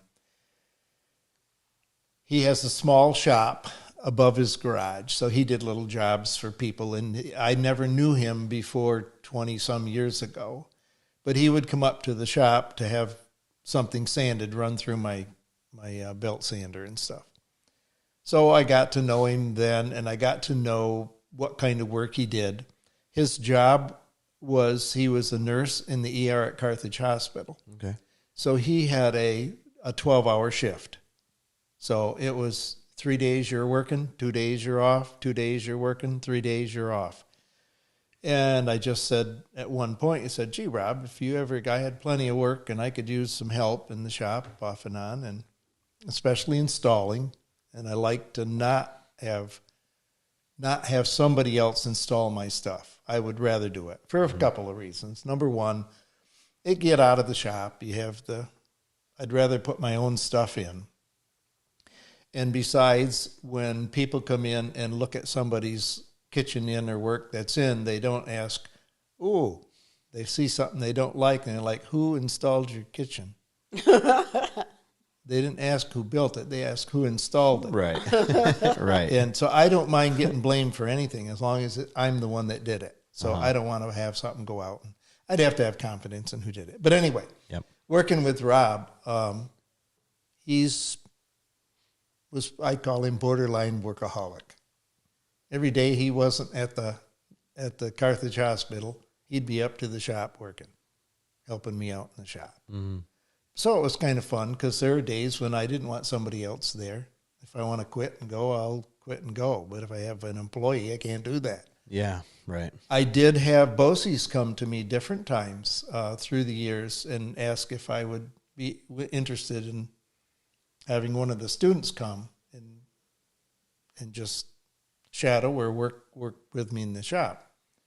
And there were a couple of times after they would have been done with BOCES, they could have been an employee. Mm-hmm. So they came over and worked, but both times I ran into the same thing. Yeah. They were there for a while, and then they're like, because all I can pay at that point is minimum wage, because I don't know how long it actually would be before you recoup the training cost and you actually making money on them. Mm-hmm. But I'm guessing in a profession like that, like I would have at least 6 months before you're they're proficient at what they're doing, and you can just send them off doing something and get it done and whatever. Yeah. They might last 2 months or so, and they're like, I got to get another job. I got a payment on my new pickup truck, and so they just didn't get the concept of learning a skill, learning a trade, right? Yeah. And learning a skill like that, and what the value of that was. That hasn't gone away. And I don't imagine it has. And we haven't yet felt the full brunt of how impactful that will be on our economy. I wanted to ask you specifically, both of you, because you went to BOCES, mm-hmm. and you are a tradesman, right? By heart, and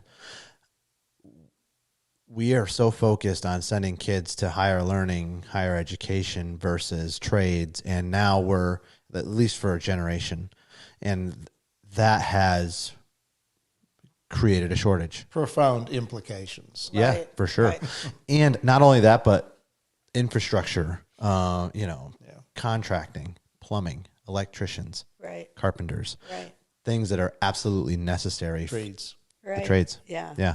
And so you would have firsthand knowledge on kind of what profound impacts, like you said, that will have downstream. People aren't building houses because there's no builders, and the population is, going up or even going down, or we have, immigration, or like there's a lot of moving parts, and you need skilled workers to maintain these things. And if you don't replace, I'm really worried about when your generation gets done.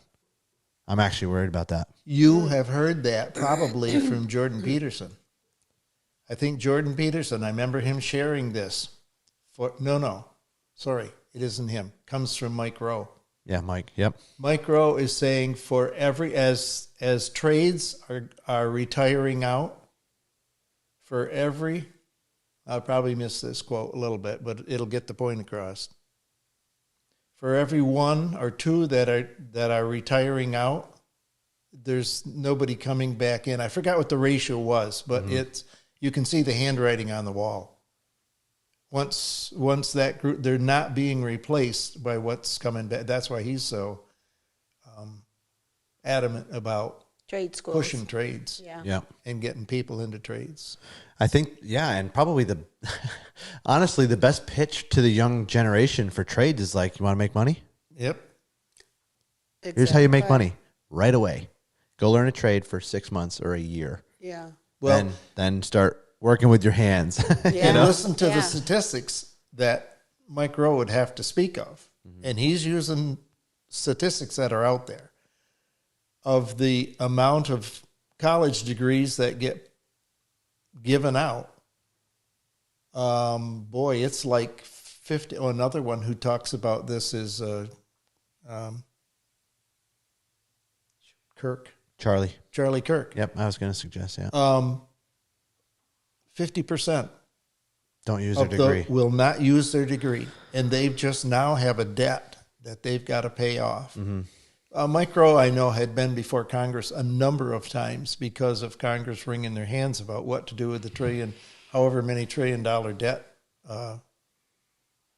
college has out there. Yeah, it's like, so, was it 1.2? I wish I could recite the thing that Mike Rowe says. We're training kids for jobs that aren't going to be there, and having a payment that they can't afford. Yeah, that they can't afford. I can't tell you how many times, even friends I've known who go to college and they come back with $135,000 in debt for an elementary education degree that's going to start out at right. 35, 40,000, whatever a year. And like, you don't pay that off. And college debt, the way that it's structured through federalized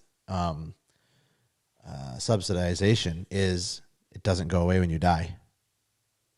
Really? Yeah. It's structured so that your kids it doesn't have go to pay away. it? Somebody has to pay for it. If they're gonna. Yeah. And what's wrong with the premise of that President Biden had, okay? That we can write off this debt. Okay, so now if we're going to write it off, the people who are going to be funding it are the ones who didn't go to college. Right. Because they're the only ones that have the jobs, okay? So those who are going to pay the debt are going to pay the debt to those who should have gotten a college degree so they could earn more, that I can't get a job. So you're going to ask those who decided not to go to college and incur a debt. Right. And you're going to make them pay it off. What's wrong with that picture? Yeah, that is a hard picture. I think on probably a more macro scale, number one, my two questions for that would be, like, whose shoulders should that really, like, the decision should that fall on? Student, 18 years old, going to college, parent allowing it to happen or not overseeing it and not voicing the risks of what this has. There has to be a risk reward balance that makes sense. Okay, you're going to be a doctor. Yeah. Okay. That's my a lawyer. Okay. Yeah. Or some or engineer, scientist. Okay. But social studies or liberal arts or whatever. But we need teachers. We do, but not for $300,000 worth of education, or whatever. And I guess so. Then the parameters should be changed, or something should be changed. It should be cheaper. If you follow through some of that, the government is implicit. Oh, in what of course. As soon as they made money available, so everybody could go to college, and once they did that, colleges are they were salivating. Oh yeah. Because they saw all this money out there that they can now get with all these kids that can come to college now. It's almost whether they need it or not, we don't care. Yeah, and it's almost like the taxpayer subsidizing it twice. If you're looking at a relief or a debt, if we pay it off, repayment, exactly. Right? And I guess my perspective on that has changed a little bit as far as looking to the future. When I look at obviously 1.2 trillion, or whatever the number is for a student, that's just, you don't just write a check for that, and you can't do that. But when I look at programs we have, how inefficient, how wide ranging for the taxpayers, my contention would be we have an entire generation who's going to be crippled and crushed and will have no way out. So is there some kind of model where that could be used? Like, I think Biden, what was he saying, 20,000 per whatever it was. It wasn't like he was erasing all debt, but giving some relief. I'm not a socialist. I don't like those things. But when I look at the programs we are spending trillions of dollars on, hundreds of billions of dollars on, I'm like, maybe we could use that at home. Maybe we could give some relief to the next generation. You're talking about things like Musk and Doge found? Yeah. Right. But that's kind of, my opinion is kind of becoming more like, I used to be more like, no, you made a decision. You went to college. You need to pay it off. And now I'm more like, well, we pay taxes, a lot of taxes on a single dollar, a million different ways. And it gets sent to wherever it gets sent to, and we don't know. And then our economy's in bust. Now we have a generation coming up that's going to be broke or that can't handle the debt. I'm just thinking of like from a macroeconomic scale of the U.S., what's in our best interest long term? Is it to boost consumer power of the younger generation, or is it to keep them crippled? So I don't know. Yeah, I guess it's probably a little bit more. I have a little bit more nuanced perspective on that. Maybe a little bit of help. Maybe whatever that could look like. And it doesn't matter because nothing ever happens. I mean, he ran on that. President Biden ran on that. And did he do anything? Not really. Not like he said. No, but he tried. Yeah, he tried. But not Congress, but the Supreme Court. Yep. SCOTUS said, no, that's not constitutional. Yep. And it's because of what you laid out before. It's because you're passing the burden on to other people, which my problem with that is that we already do that in every other area of government funding, right? Like, what spending is constitutional in that case? Yeah, so I'm more like, if we're going to spend the money anyway on stuff that's not helping us, maybe we should spend the money on something that's going to help us. Yeah. If you cut $100 billion from a contract overseas somewhere and help relieve the purchasing power and financial future of a generation, I could probably be for that. Yeah. What's really sad is our grandson, Jonathan, went to Clarkson for engineering. Yep. Great school for engineering. When he was, I think, like a junior, he told us that he wasn't really learning anything there. He said, anything that I have learned there, I could have learned off of YouTube. Really? That's what he said, yeah. And so he wanted to quit. But you can't quit because you need that piece of paper. Right. And you spend all that money and you need the piece of paper. Yeah. But it was sad to think that he really didn't feel like he was learning that much. Yeah, it's too bad.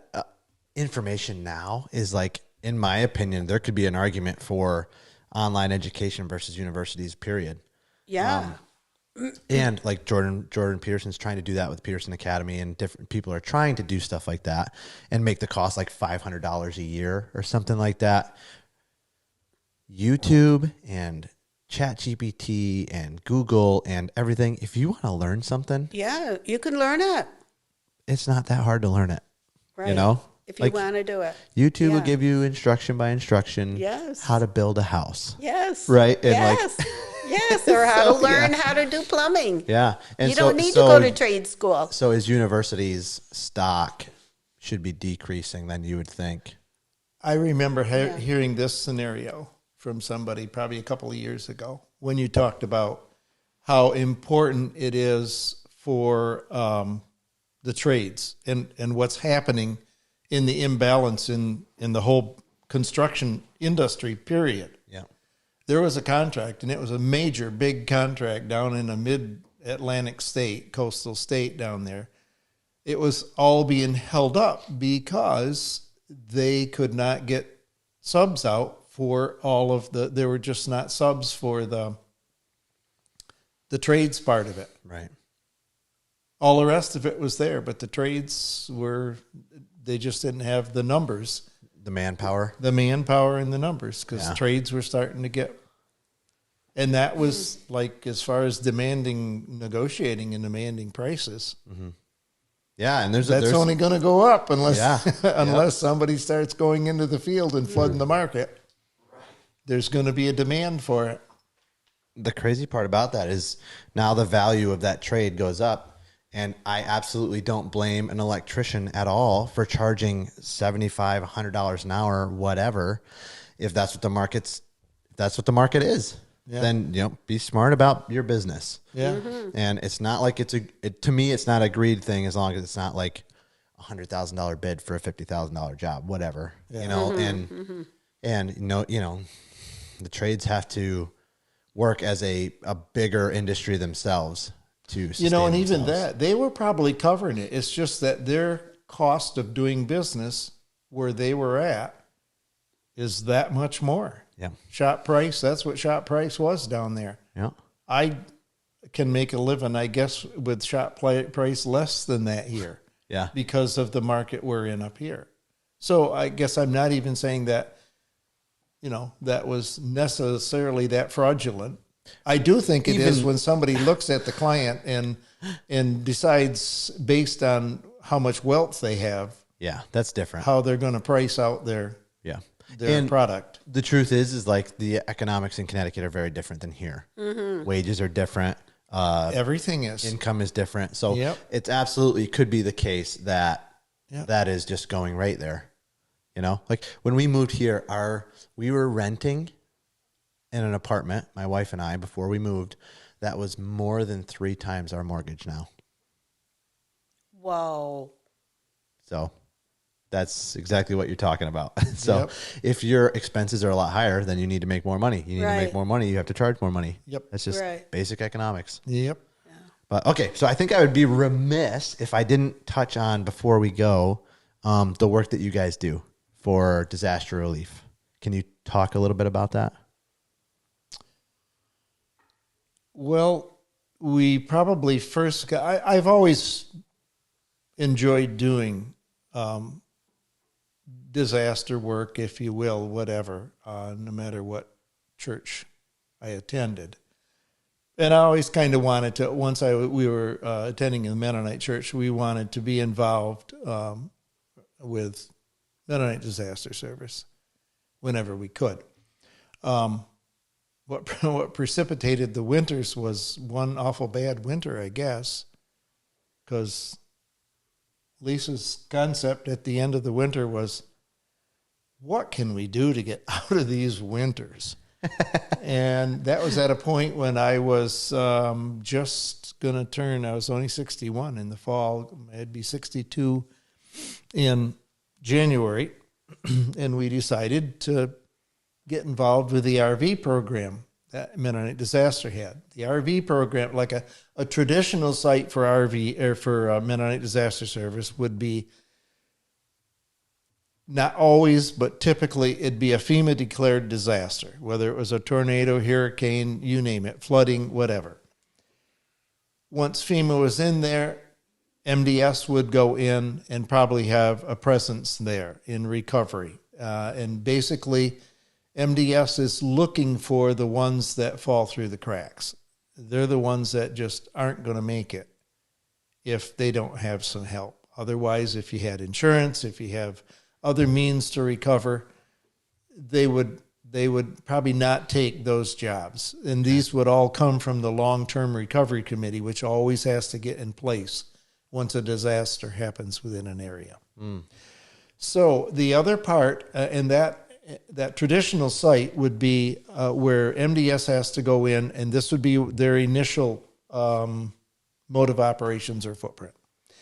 They're going to have to find a building that they can house all the volunteers that come in, give them a shower, give them a bed, find a kitchen facility that they can put out enough meals for at least a dozen people, probably a dozen to 2 dozen people on a traditional site. You have long-term people, which are people who are there at least a month at a time, and then you have all the volunteers that come in weekly on a site like that. About 2000 was when I think MDS started with this RV program, and it was for older folk who probably had retired, still had abilities to go do things, but had their own RV. Mm-hmm. So now all that MDS is involved with there is to put a limited amount of RV couples on a site, a maximum of 6 on a site. They'll find some RV park that they can do a deal with for in the area that they can do a deal with. So they'll pay for your site there. But the rest of it, and all an RV, a couple with an RV can just pull in. They don't have to MDS doesn't have to find a place for shower. You have your own showers, you have your own quarters, It's just so much simpler, albeit it might be an older group of people you're working with than on a traditional site. You might get younger people there. But anyway, we got involved with that part of it and really enjoyed that, because I still was at a point where my health was good enough that I did not really want to just tell people what to do. I'd rather be out there doing it. Mm-hmm. So I didn't want a PD, a project director of a project. Albeit I probably could of an RV group, because you still end up being involved in the work part of it and doing it. But you're the one who has the responsibility of finding the jobs and working with the long-term recovery committee and stuff like that. So it wasn't until one winter she didn't want to go someplace, and I forgot what the reason was, and I ended up deciding to go back out to Paradise, California. Would have been the second year out there. And I was going to go out as a crew leader or a construction supervisor, which would put you more in a role of, it's physical, you're going out and doing it, but not quite as much. But with a traditional site, it's a 5-day week, 8-hour day before they come back. Okay. It's a full day of work. Right. And that's what would have been out in Paradise. It was a traditional site. Well, the joints were hurting more, and I was ready to quit at the end of the day. And I was like, you know what? Maybe project directing wouldn't be that bad an idea, because that's a little bit less physical and stuff like that. So we've kind of gone that way now a little bit more. Into leadership and not so much long-term leadership. Doing the work. Right. Yep. What are some of the places that you've been? We've been to Texas a number of times. I don't understand. I tell this people down there, I don't understand why anybody lives in Texas. If they don't have a hurricane, they have a flood. If they don't have a flood, they have a tornado. If they don't have a tornado, they That's the A same drought. as Florida. they have a Florida's drought the same or way. a fire. Right. We've been down there for the fire that was in the Lost Pines area, and they ended up with 2 fires in that area. Mm-hmm. And after the fire was done, about 2 years or 3 years later, they had a flood. Wow. On the Grand Rio Grande? the Rio, no, Colorado. Or Yeah, what goes down through the Grand Canyon? the Colorado. The Colorado River. Colorado. Yeah. There's another Colorado River. There are 2 Colorado rivers. Okay. Because one comes out of Colorado and heads toward Texas and goes through Texas. Because it goes through Bastrop, Texas, which is what flooded. I don't know how there's 2 Colorado rivers, but there are. Shouldn't be allowed. Yeah. Anyway, spent a lot different times there. Our very first year was in the Panhandle of Florida. Up in Defuniak was the name of the town. It was flooding that they had down toward the coastline. Been to Florida a few times, down to Homosassa area. That's partway down toward, you're an hour north of Tampa. We don't like Florida. We really haven't spent much time in the mid-coast states, but typically there's something going on in the Carolinas. Yeah. I mean, MDS has something typically going on, probably a dozen sites open at any given time during a year, somewhere. Mm-hmm. And it is bi-national. There are 4 regions in the states. There are 5 regions total, Canada being the 5th region. But in the states, there's the region 1 that we're a part of is from the coast over to about the Appalachian chain. Region 2 goes from about the Appalachian chain over to the Mississippi. Region 3 goes from the Mississippi to the Continental Divide. And then Region 4 is Continental Divide to the coast, and that includes the states of Hawaii and Alaska. Okay. And Guam or anything that's a protector of the U.S. In Puerto Rico. On the East Coast, Puerto Rico would be part of Region 1. Yep. Okay. Yep.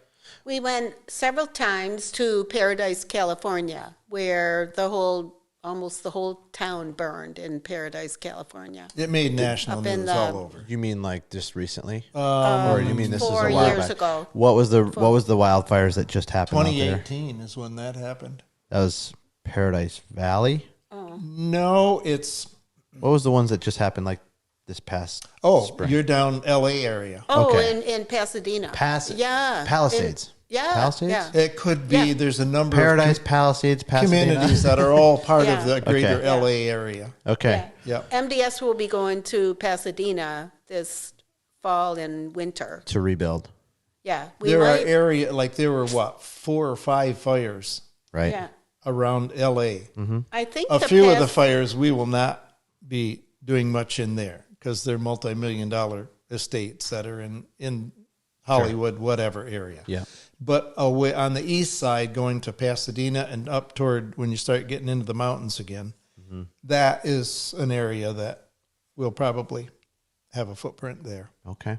Yeah, the Pasadena Mennonite Church had people from their congregation that their houses burned. Okay. Right.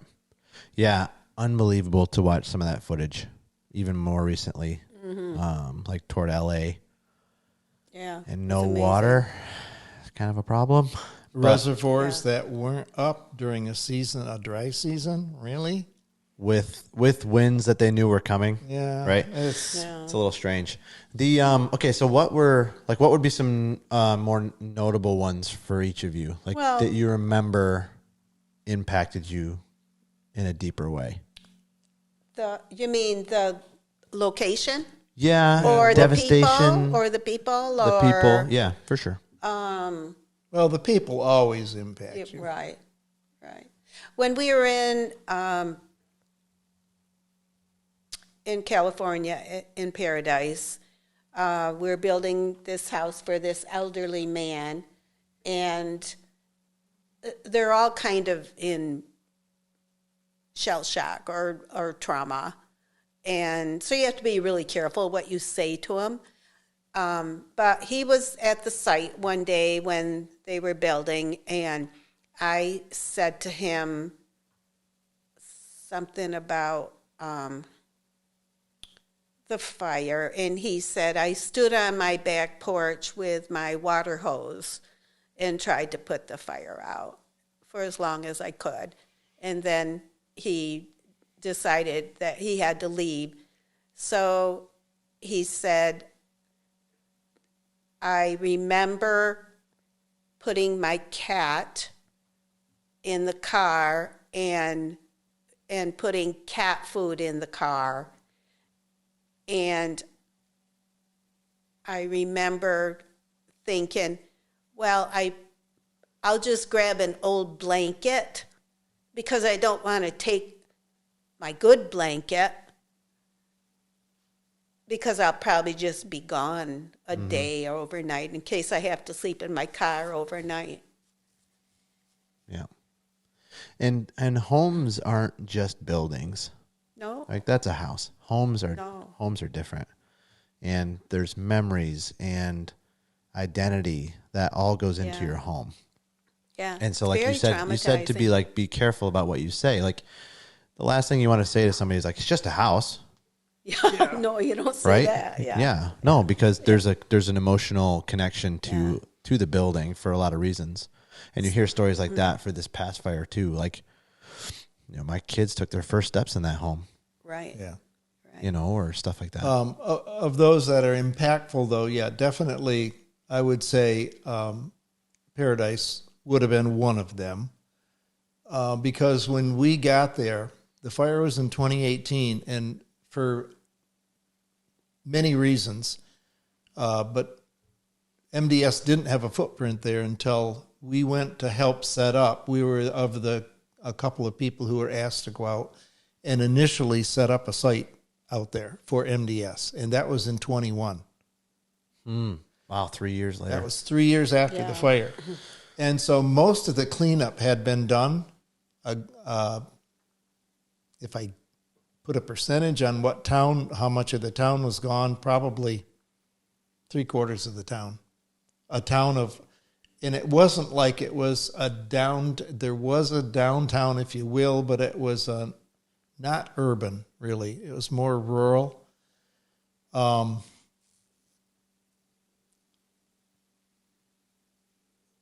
it going to go with that? So most of the cleanup had been done, and because they pull everything off the lot because of the contamination. Once you get a fire, and the things that we buy and put in a house, they are toxic. So they want to clean all of that off. They clean all the dirt. All of that take had all been the cleaned soil off away. and put down in a canyon down toward Sacramento. And when you would drive around town, I mean, it's like a ghost town. It's depressing Yeah. because you would drive past just driveway after driveway after driveway on streets that there's no house there. You can see how many houses were there. And But the it's- McDonald's is gone. The gas stations are gone. There It's were just in this. Oh, I was going to say that was a population of, they say, roughly 40,000 people. Wow. And the problem was they only had 2 roads out of there, and the fire was pushing that way, and the smoke was so bad that people couldn't see. There's people said they couldn't go out some of these roads that are like this with no guardrail, and they can't see the hood, hardly past the hood of their car. That's how bad the smoke was and how fast it had pushed, the fire had pushed it over onto them. So those kind of things impress you, but it wasn't as impressive yet as the next year when I went out. There was another couple there, and on the weekends we have time to at least take a vehicle and maybe go see some things in the area or whatever. We took a ride up north of it, and there had been another fire in the town of Greenville up north of there. That fire had just occurred a few months earlier, and nothing was cleaned up yet. If I thought it was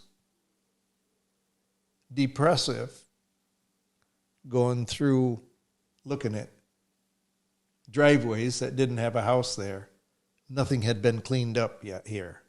I mean, it was just devastating.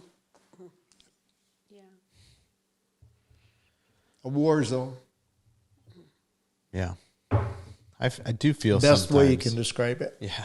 Devastation is a word that's can't be understated enough or overstated enough. Yeah.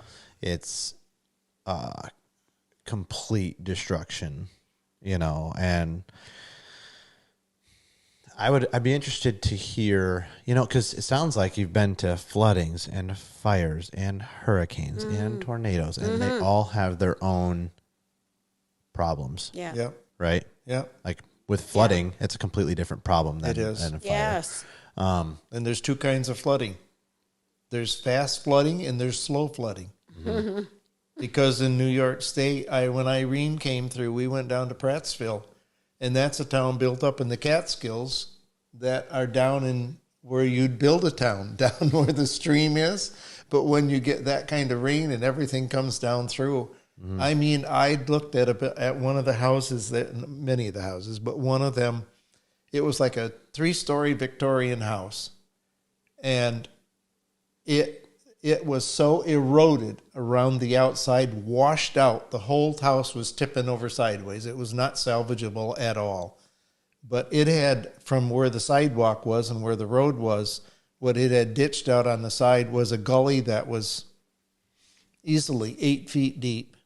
Just washed everything out all the way around the house. It just gone. Kind of similar to North Carolina's issue there. Had to do with the mountains and the rain. Yeah. Yeah. In Asheville. Yeah. Yes. Yeah. Fast flooding is Yeah. really destructive. Water is very destructive. MDS has a site in Asheville right now. Asheville. You said Asheville? Yeah. Yeah. Yes, right. And that would have been last fall, right? I think so. Yeah. It's very hard to wrap your head around some of that stuff until you see it with your own eyes. Oh, yes. When people ask you what's impacted you the most about being part of something like that, what would you say?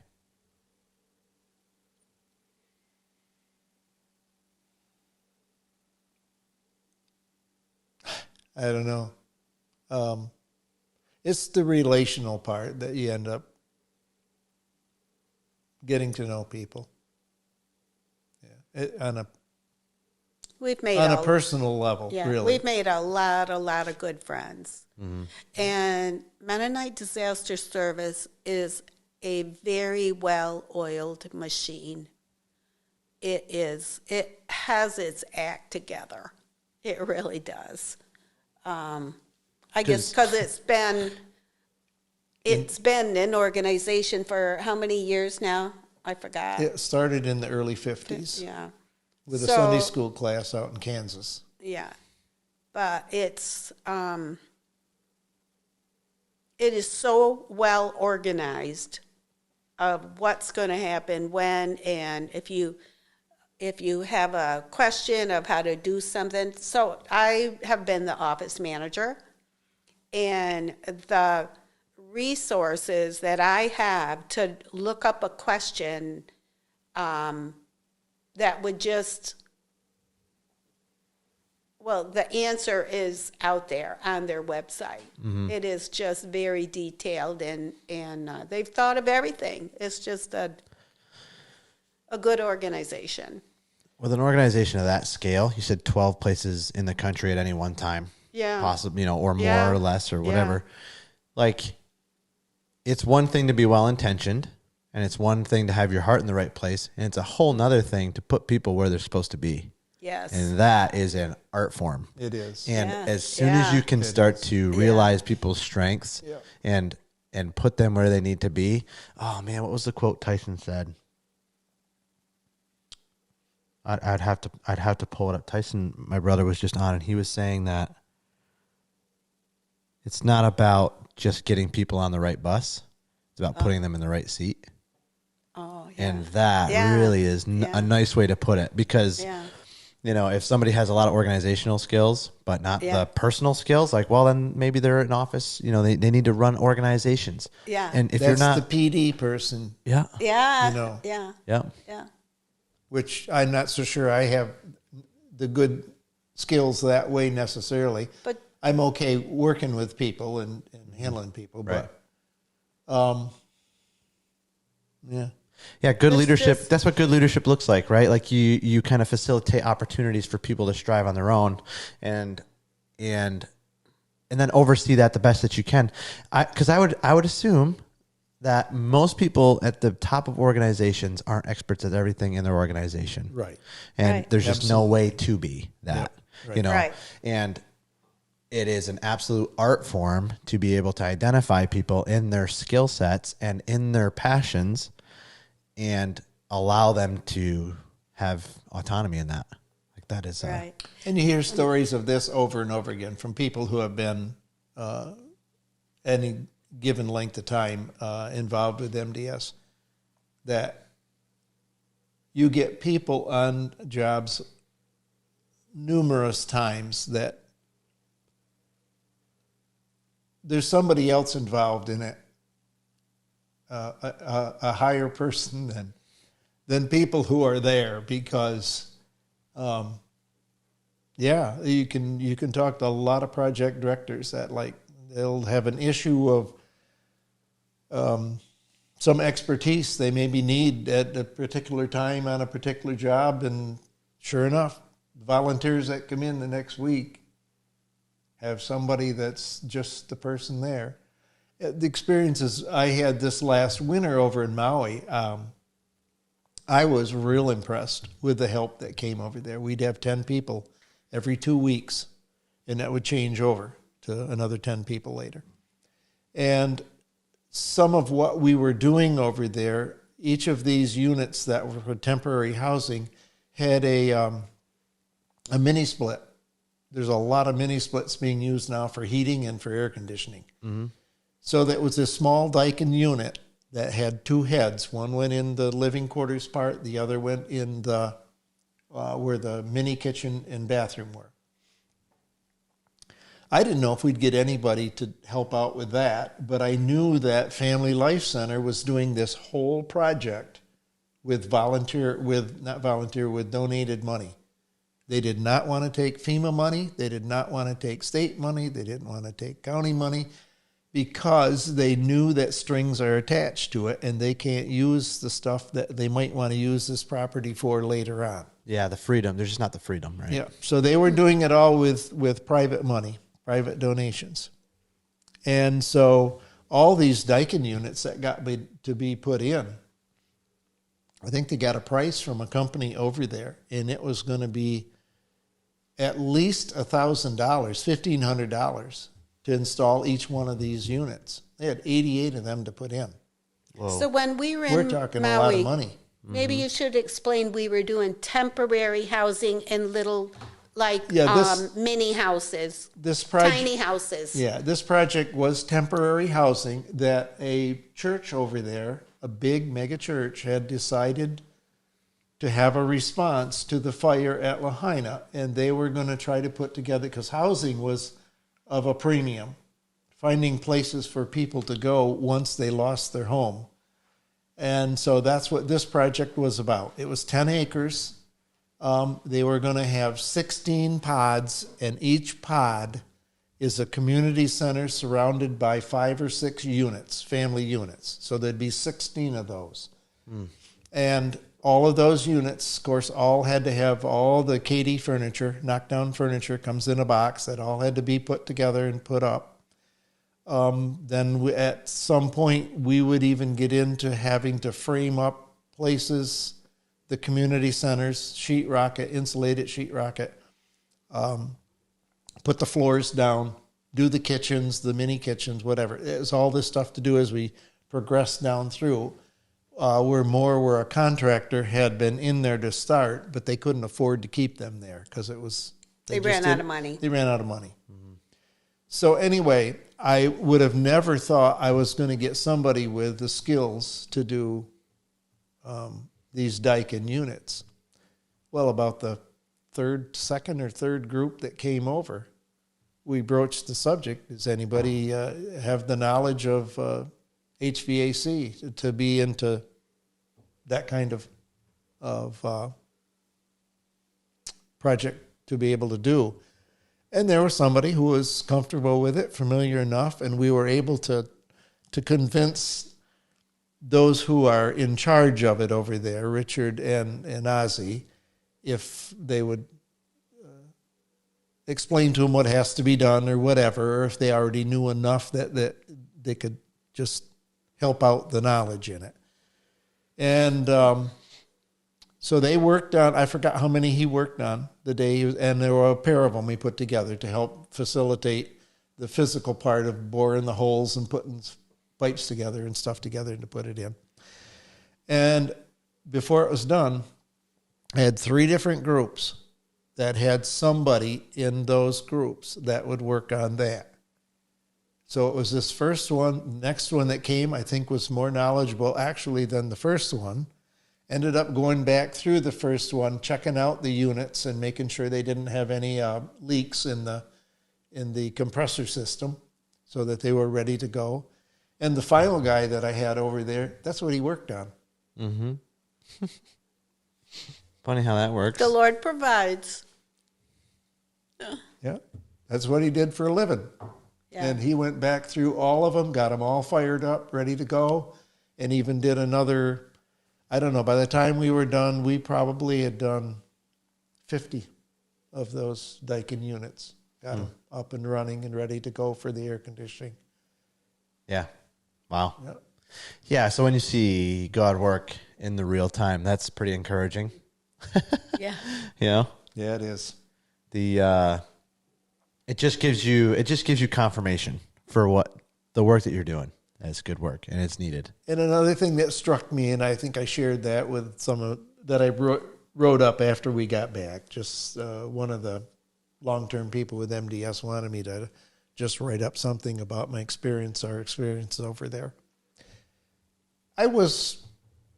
It really struck me about the faith that those of this church or the long Family Life Center just expressed. It just was a fact that it's just another group of God's kingdom somewhere else. Yeah. Sometimes you don't think about that. No. Right. It's pretty powerful there. It is. So, where can people find out more about this service? Online is the best way. Okay. Yeah. Easiest way. MDS.org. Yep. That'll get you into their site right Yeah. there. Okay. Yeah, and they're always looking for volunteers. And even though we were in Maui for 5 months and just doing temporary housing, but now they are setting up a full traditional site in Lahaina where the fire was. And they are projecting they are going to be in Lahaina for 4 to 5 years, Okay. building new houses. And so if anybody wants to go to Maui, Yeah. and it's a 2-week stint at a time. You have to stay 2 weeks. But MDS pays your way to get over there. That's And- not always typical, but because of the distance the and logistics of that site, yeah. they're trying to They're- help people out Yeah. Yeah. to get enough volunteers to go over. One Okay. thing about MDS is they are very, very giving people. They really pay all your expenses, and Once you're It's at just, any traditional site, there's yeah, no no expenses. expense, Your food yeah. is paid for. Your all of it. housing, everything. Yeah. And Yeah. if they need to, if you work it out, they'll get you to or from the airport or whatever means of transportation get you there. Yeah. The logistics are handled. Yeah. I can't imagine the workload behind that just alone. Yeah, it's a big office down in Lidditz, Pennsylvania, is where the headquarters is. Okay. Yeah. And that's another impressive story about how that came about as far as, The building or what? yeah. Oh, Oh, yeah, that's a pretty impressive story. Yeah. God's involved in a lot of things. Yeah. Turns out. Yeah. So, I mean, if you have skills, valuable skills, you're an HVAC guy and you have, like you were just talking about, you have construction skills or you just want to help in any way. That's a great place or if to you be. can paint walls. Yep. Yeah, for sure. Yeah. And they do a wide range of things too. So that's really And MDS impressive. promotes it very much. Learn something on the job. I mean, there's lots Learn of a new people who skill. will get asked to do something they maybe didn't know how to do, but if there's somebody there that can take them out and train them, which typically that's why crew leaders Yeah. we need to have. They would be some of the long-term people on the job that can take people who come in and Yep. They teach 'em there's how a to lot do of it. skills you can learn. That's right. You know? Yep. Yeah. So if anybody that's listening has a heart to help those in need, like Yep. this sounds like a good place to look. Yeah. MDS.org. Okay. And so they can check it out. Maybe I can put a link in the description too, so Okay. people can check that out. But other than, I mean, I don't want to hold you guys all day, although I know we could talk forever.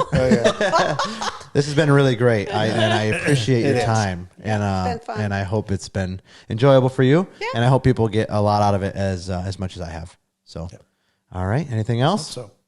All right, perfect. All right, that's it for us, everybody. We'll see you next time.